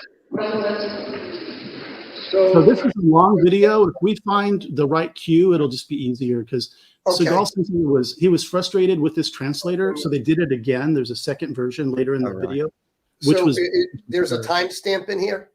Yeah, I sent it in the email. I'll look at it. It's right next to it. Then there's just to save time, because there's a whole lot of Seagal just looking upset and not doing anything. He didn't like the translator, but I'm really impressed by this quick little introduction he does to Aikido. He really explained it in a way that just about anybody should be able to understand, and he showed while he was talking. It's pretty effective. I'll find it. Yeah, and so I think should be a generally acceptable definition of what is good Aikido and how does it work. And some of the things he said was control the distance, the Mai, use their energy, never plant, always be moving, and take advantage of the anatomical weak spots. That is basically Aikido. But if your approach to Aikido is static, if they're not moving, if they're not really attacking, if you're planting, If you're not moving, then of course Aikido doesn't work. Mm-hmm. Then you're doing some sort of grappling. You're turning Aikido into a standing grappling art, but it's not a good grappling art. Just stick with BJJ. That's a good grappling art. Sure. I'm trying to find that time code too here. There's a lot of videos in this email. Yes. Very, very thorough, awesome research here you gave us. So if you can search for the word Seagal, maybe that'll get you to the right paragraph.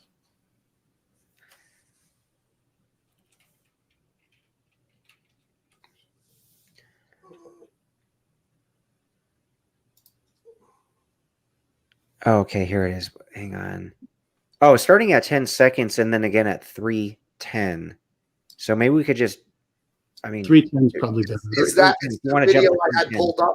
Yeah, that one. Just jump at 3 minutes, 10 seconds. All right, let me do this here, and I got it. All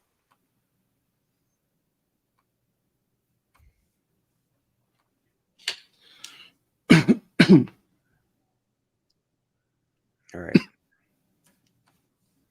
So this, So it's called distance ma'ai. Here is a safe distance. Here is not a safe distance. If his hands are up, we can control by taking the hand. We can control when we have the hand.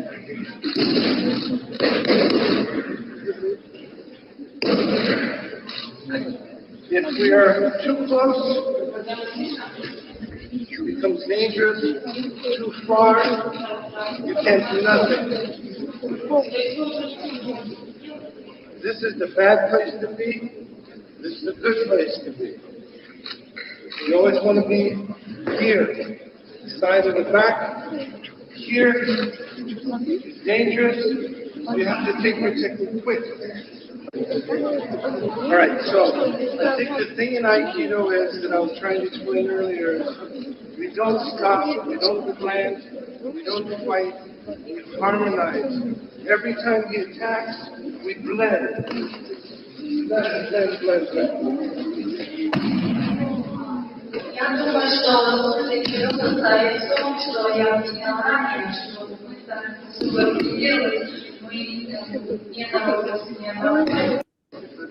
Okay, this is the best.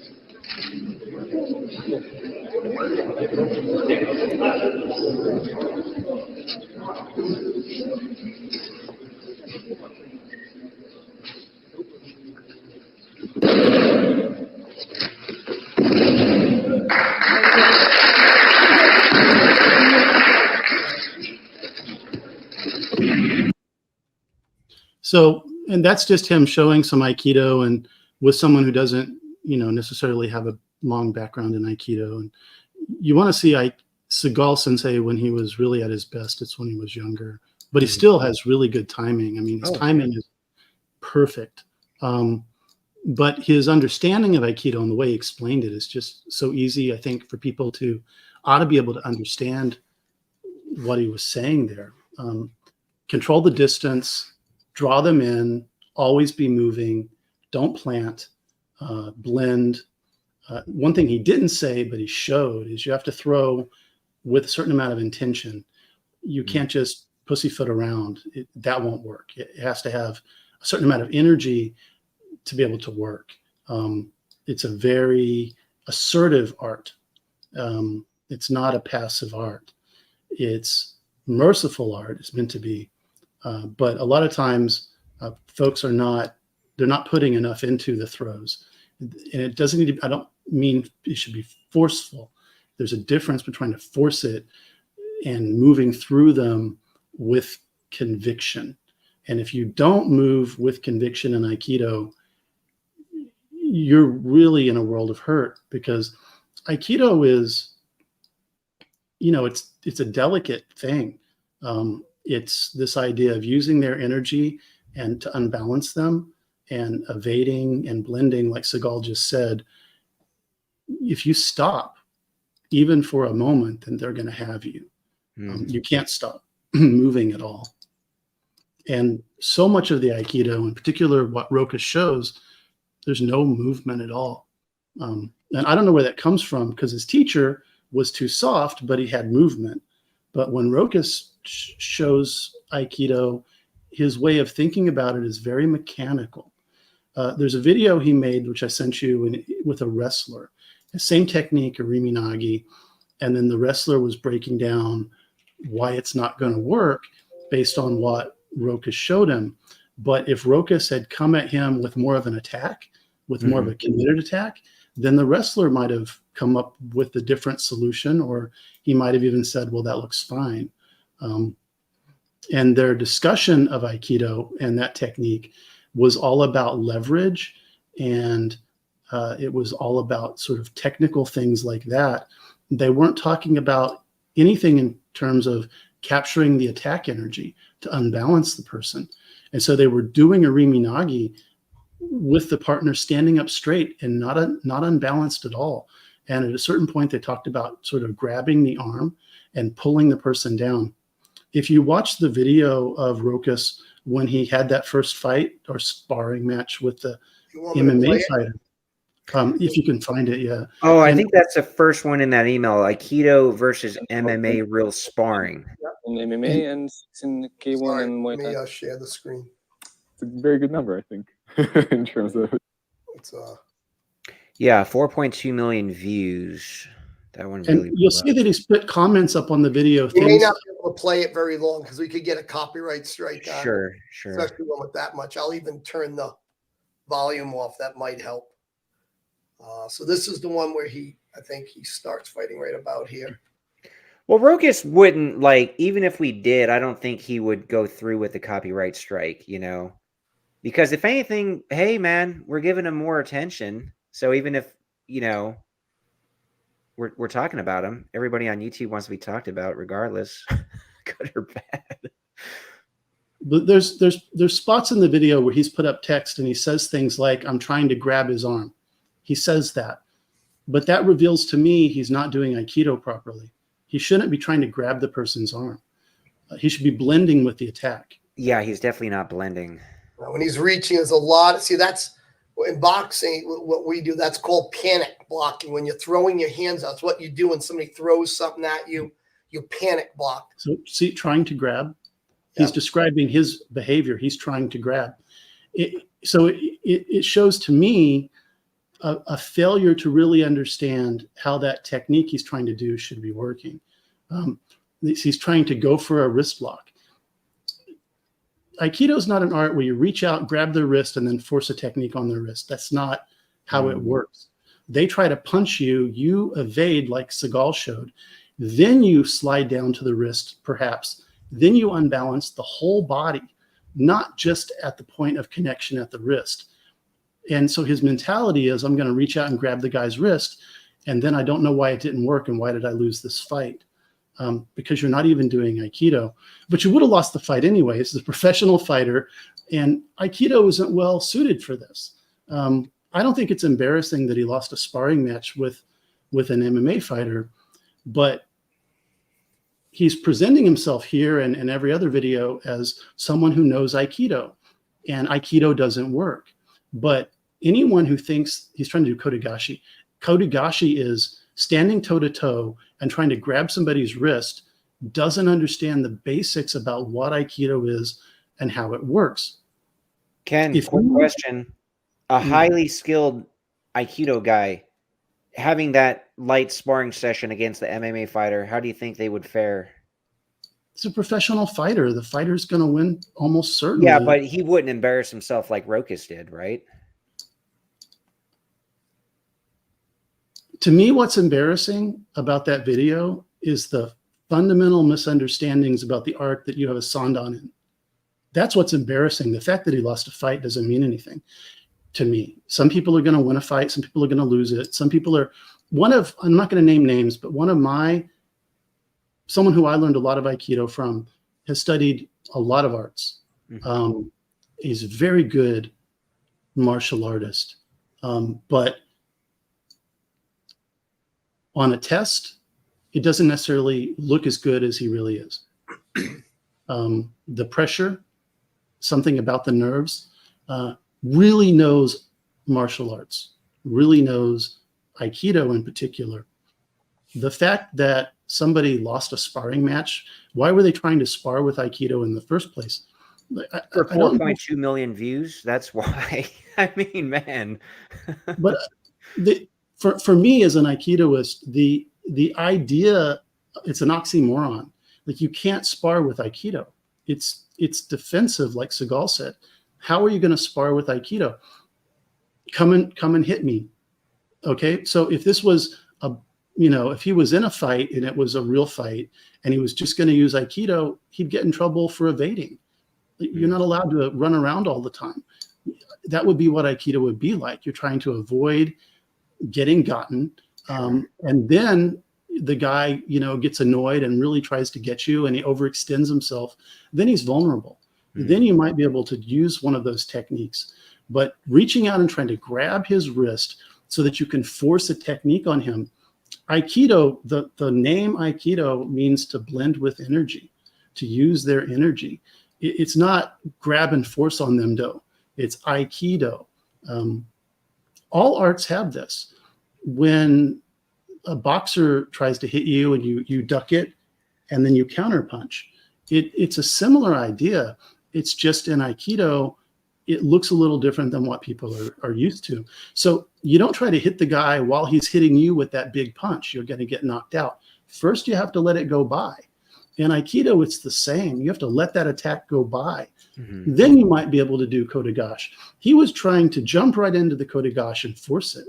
And there's just no way you're going to do that. And if you do manage to pull it off, I don't think it's Aikido, and I certainly don't think it's very good.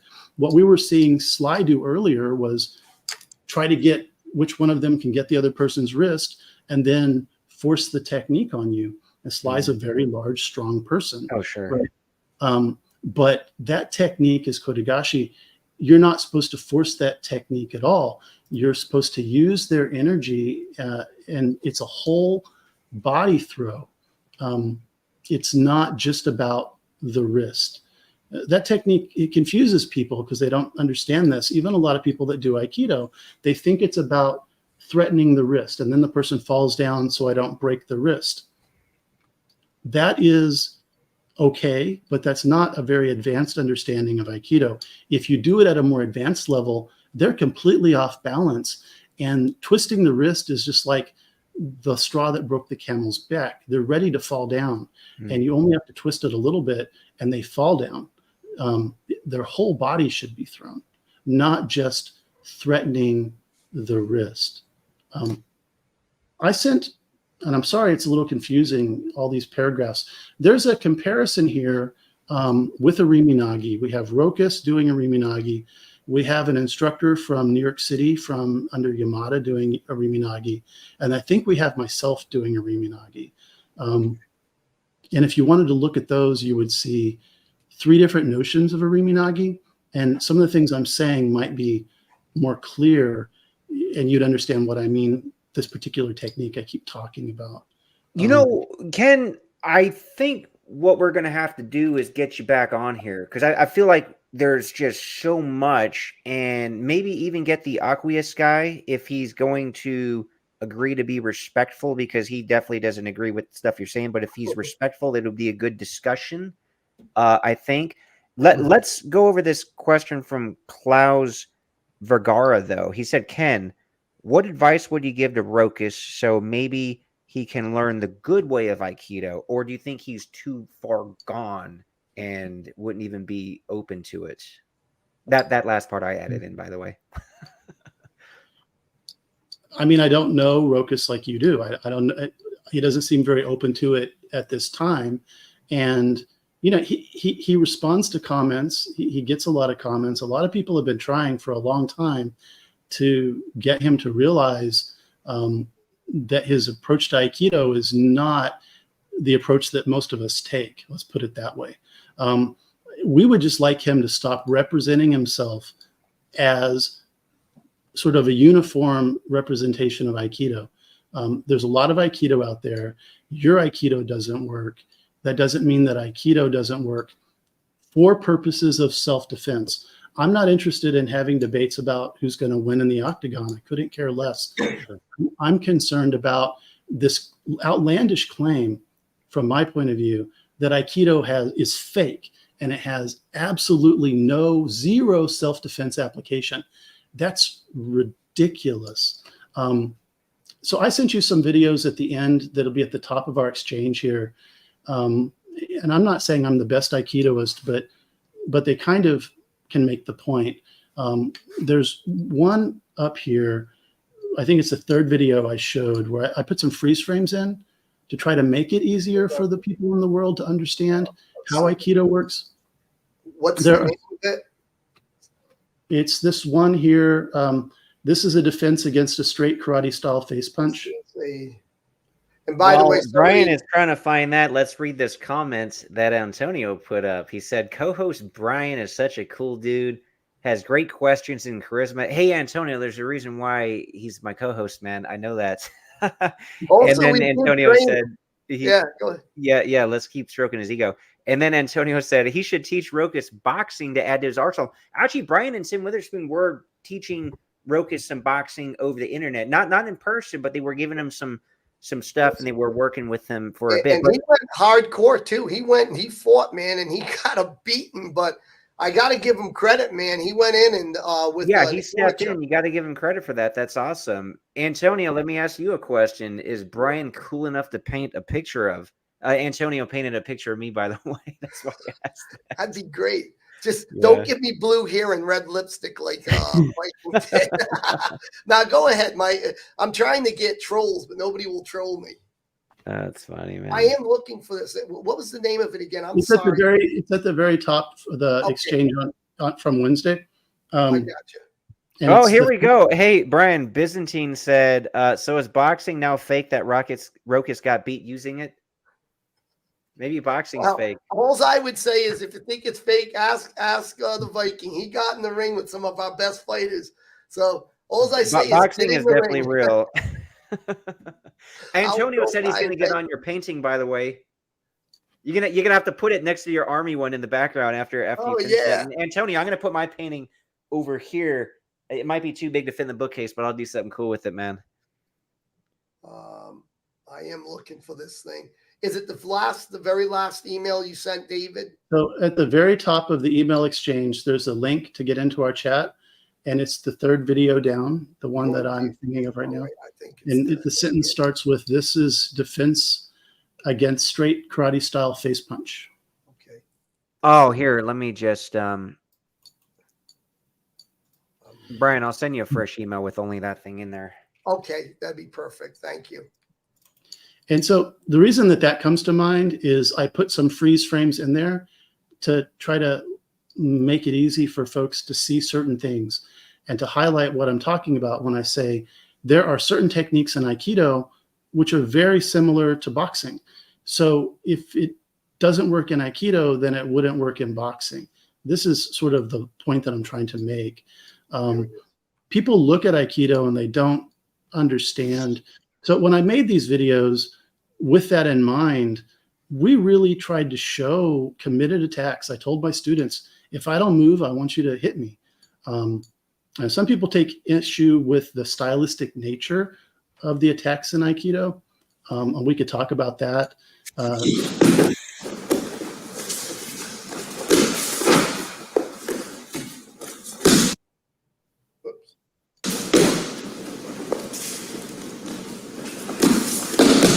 You know, that's similar to a cross hook.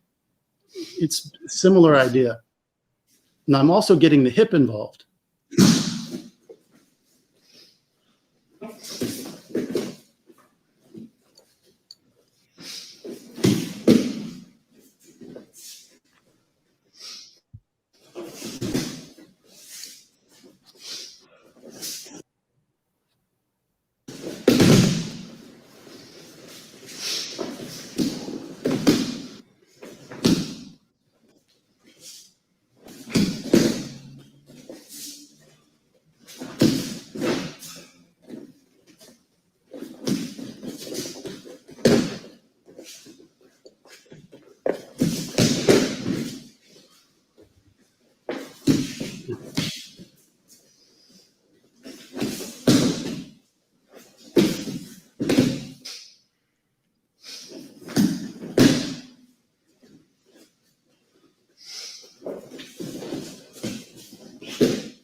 I've come to the conclusion that ponytails are a very popular hairstyle for Aikidokas.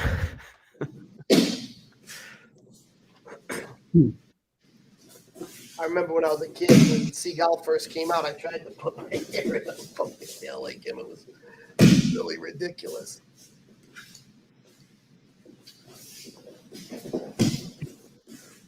I had long hair for a long time doing Aikido. It gets in the way. Mm. Yeah, there was one of the first Pride matches when the MMA started. The guy, he was a Jeet Kune Do guy, but the guy held him by the ponytail the whole fight.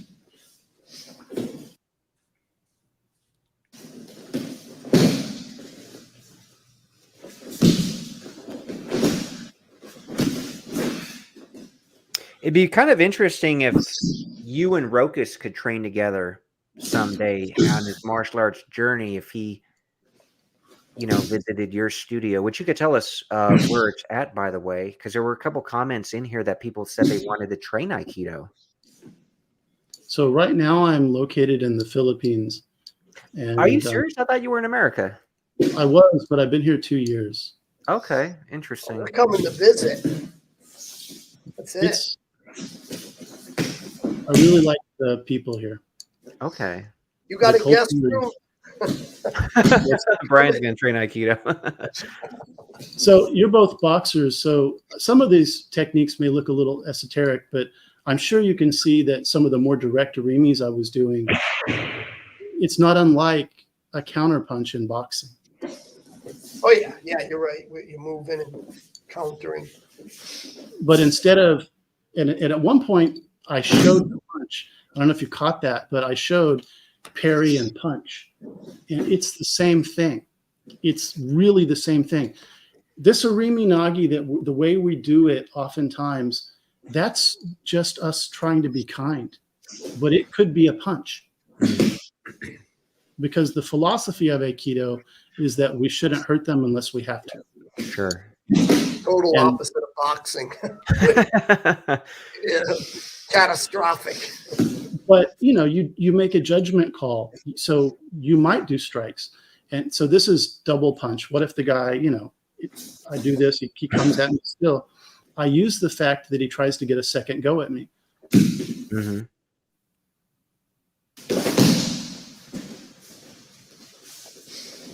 And so many people will look at this and they'll think it's fake, and it's frustrating because for it to be fake, some of these throws, no human being could throw themselves into those good positions.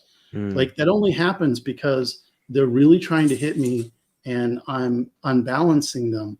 That's how that happens. If you were a really good gymnast, you couldn't throw yourself into those positions. And you can hear them hitting the ground really hard. These are two really experienced people at taking ukemi. So if this was an inexperienced person who gave a really committed attack and it was on concrete and not on a mat, they're not going to get up very quickly. Oh, for sure. Yeah, they'll be done. Hey, Brian, can you put up the $5 super chat question? Oh, and by the way, here goes that painting from Antonio.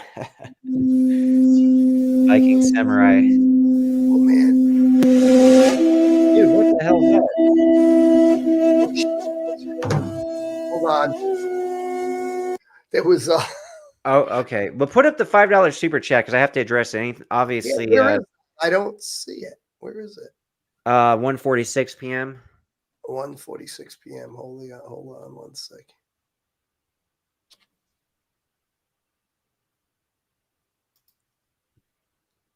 You don't see it?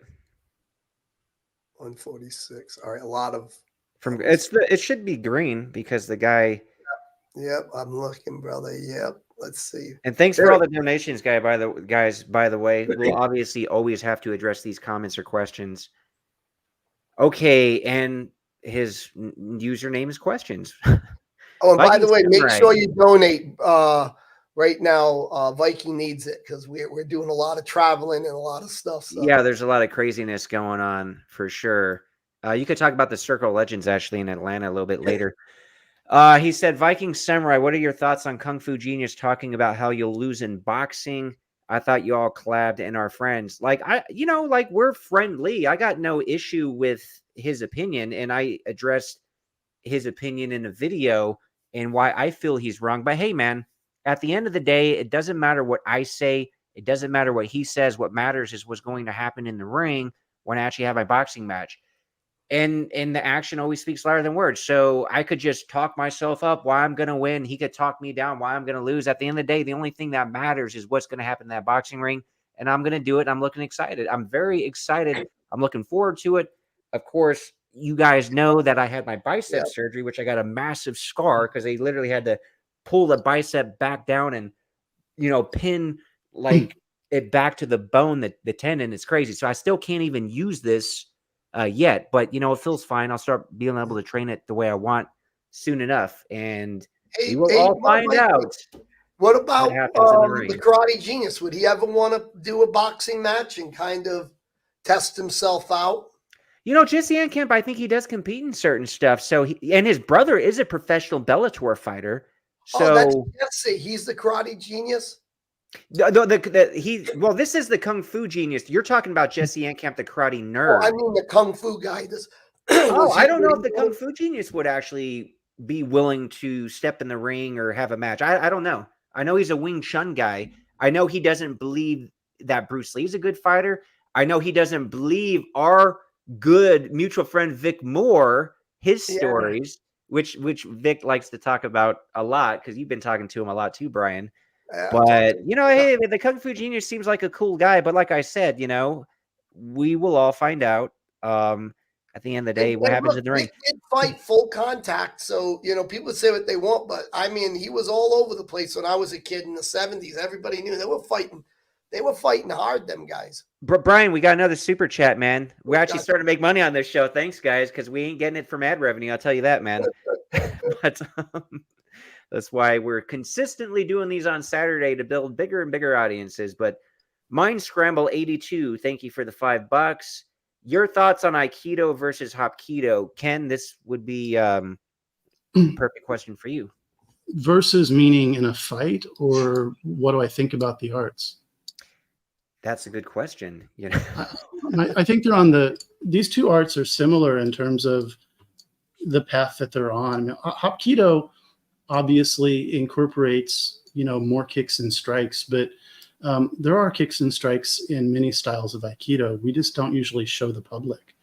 And they're defensive strikes. So there are a lot of strikes in Aikido. Generally speaking, they're what we call atemi. They're distracting strikes so that people always talk about what if the person resists. We do a lot of things to make them not think about resisting. So we hit them, and so they're distracted by that fact, and they don't think about the fact that we're putting them into this weird throw. And there's another side of Aikido which has more damaging strikes. A lot of the techniques that you see, as I mentioned, there's a concept in Aikido, and I think it goes back to other arts too, but it's the sword that heals and the sword that kills. Remember the Last Samurai movie? And he was trying to use the sword, and one of the samurai didn't like it. He didn't kill him. He just kind of kept knocking him down with a wooden sword, but it didn't hurt him. So that's the sword that heals. You're a samurai and you're on patrol, and there's a drunk guy, and you're not going to kill him, but he's out of hand, so you're going to put him down so that he stops trying to attack you. Or it's somebody trying to raid the village, and then you're going to kill them. The sword that heals, the sword that kills. A lot of Aikido techniques are strikes, but they're inside the sheath, and it's a more nice way of doing the strike. But not all Aikido, but a lot of Aikido, they are strikes. And if you think about it, when you hit the ground, that's also a strike. Aikido should be a whole body throw. It should be like they fell on marbles, or if you live in a cold part of the country, they slipped on ice. And if you've ever slipped on ice, you go down hard and fast. Mm-hmm. That's what Aikido should feel like. Not, I'm going to force you down now. All that does is they get back up and hurt you again. Sure. Like they should be down having lost their balance and have no control at that point. For sure. Hey, Brian, put up the next super chat or question from questions. And we really appreciate this. Another $5. Do you see it at 155? It should be green. Like, it should be very easy to see in all the comments, Brian. Yeah, there it is. All right. He said, I used to be a big fan of KFG. That's the Kung Fu Genius, of course, but he's been talking so much crap, more like Kung Fu nerd. He also has an ego.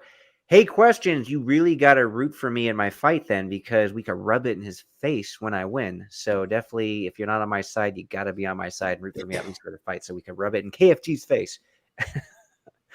Anyway, hey, speaking of boxing, Brian, you want to tell everybody about the Circle of Legends event in Atlanta, I believe on January 9th. Is it the 19th? We have a seminar. And Yeah. then it's going to be, it'll be at Xavier Biggs. That's Terrell Biggs' brother.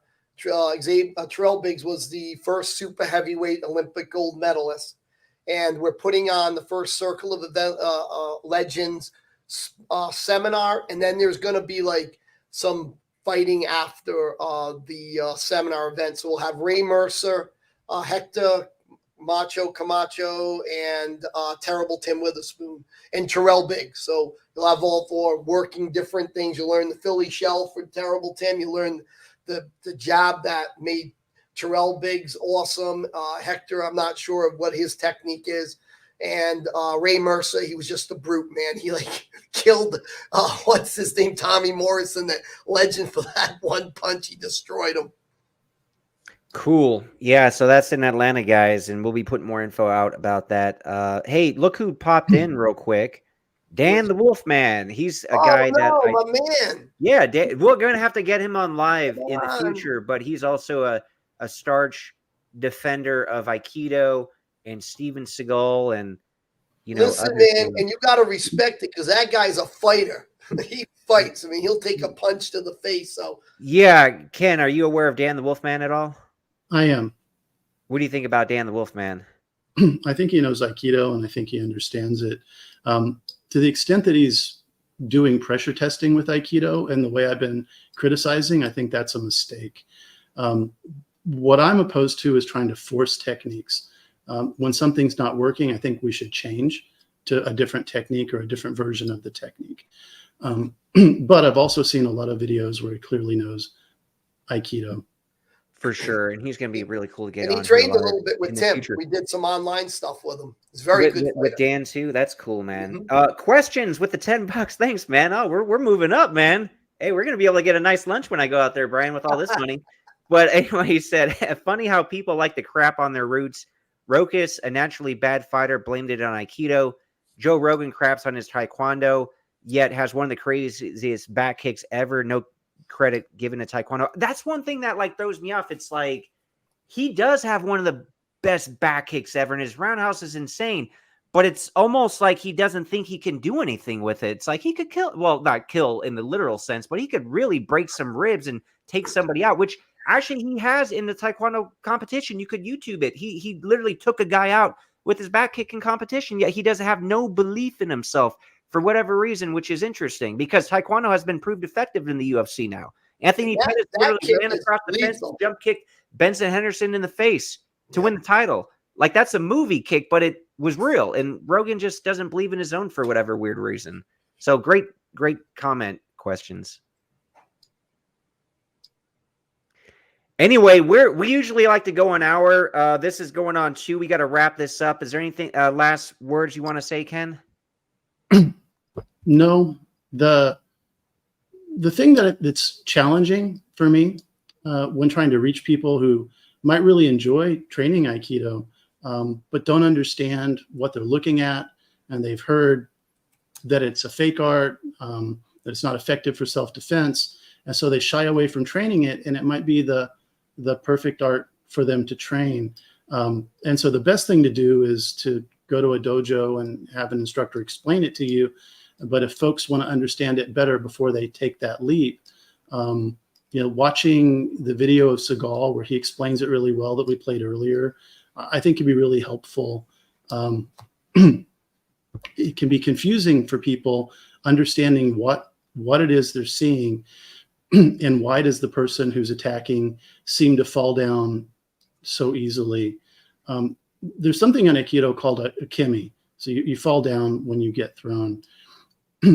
But if this was karate, for example, when you want to spar, you have to put on headgear, you have to put on chest gear, all these things to avoid litigation before you can really go at it.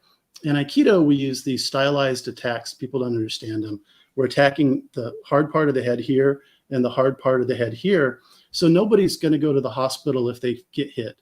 And so we can train at really pretty much full speed without putting on gear. Mm-hmm. And then when something comes at your face in Aikido, which if it was a real self-defense situation, you would hit them. We just go ahead and bail so that we don't get hit. And that allows us to train safely. But people see that, and what they see is that guy just fell down for no reason. That's what Rogan said. They're just falling for no reason. It's not for no reason. It's so that they don't get hit. They don't want to get hit. We're not wearing headgear. We're not wearing mouthpieces. And so it looks fake. And people can take it too far, and it can become fake. But that doesn't mean that it's always the case that it's fake. And some of these techniques that we do in Aikido, they're really pretty straightforward. They're just like karate or boxing. And then other techniques are harder to understand. But you know, it's not fake. And it doesn't mean that everything you try to do in every situation would always work. And Aikido may not be very well suited for boxing fights or matches or tournaments. But for getting away from a dangerous situation, especially multiple attackers and weapons situations, you know, it's one of the better arts that you could train. And against weapons, you know, it's very dangerous. I mean, the best person at knife defense might fail half the time, but it gives you a chance to survive, whereas knowing nothing gives you no chance of surviving. And I don't know of any art that has better strategies for dealing with multiple attackers and weapons attacks than Aikido. Other arts have reasonable approaches, like Krav Maga is reasonable approaches. Sure. Yeah. But I think that their strategies tend to be very complicated. You've got to do this and then this and then this and this. It's several steps. Whereas Aikido would try to do that in one, the timing of one. Aikido tries to make it a lot more simple. Okay. Well, thanks for clarifying and giving us a better understanding of Aikido in general. And of course, we'd like to get you back on and further go down this, and maybe even with Aqueous. He was lively in the comments today. If he promises to be respectful in the conversation, I think it'd be worth having. The boxing seminar, by the way, January 19th, Decatur Boxing Gym, 137, New St. Decatur, Georgia. Right? No, Atlanta. Yeah, Atlanta, Georgia. Yeah, it's Atlanta, but it's right. It's like it's right there in that area. Yeah, so you guys, like Ben Salem, where you were here in Philadelphia, literally right next to each other. Come down, meet me and Brian in person, and of course the boxing legends and Xavier and everybody else. We'll have a good time out there, and we'll shoot some footage out there. Right, Brian? You got any last words before we cut this stream? What's that? Any last words before we cut the stream? No, appreciate you having Ken, and thank you, man. And we got to do it again. I'm coming to visit you, and I'm going to the Philippines. Are you really going to the Philippines? I'll go, and I'm going to go. I'll be knocking at his door. He'll be like, "Oh God, not him." Just don't answer the door, man. Yeah. Well, thanks guys for tuning in. Remember, every Saturday we're live, 9 a.m. Pacific, 12 p.m. Eastern.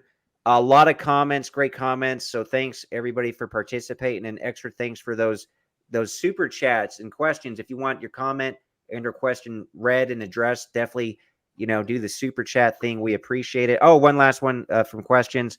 If you want to click that, Brian, before we cut off, we'll just quickly 206. Do you see it? 206. It's the green one. Another one. You got to give me the power to click on these, man. Like I click on it, it won't show up on screen. 206, $5. Wait, hold on.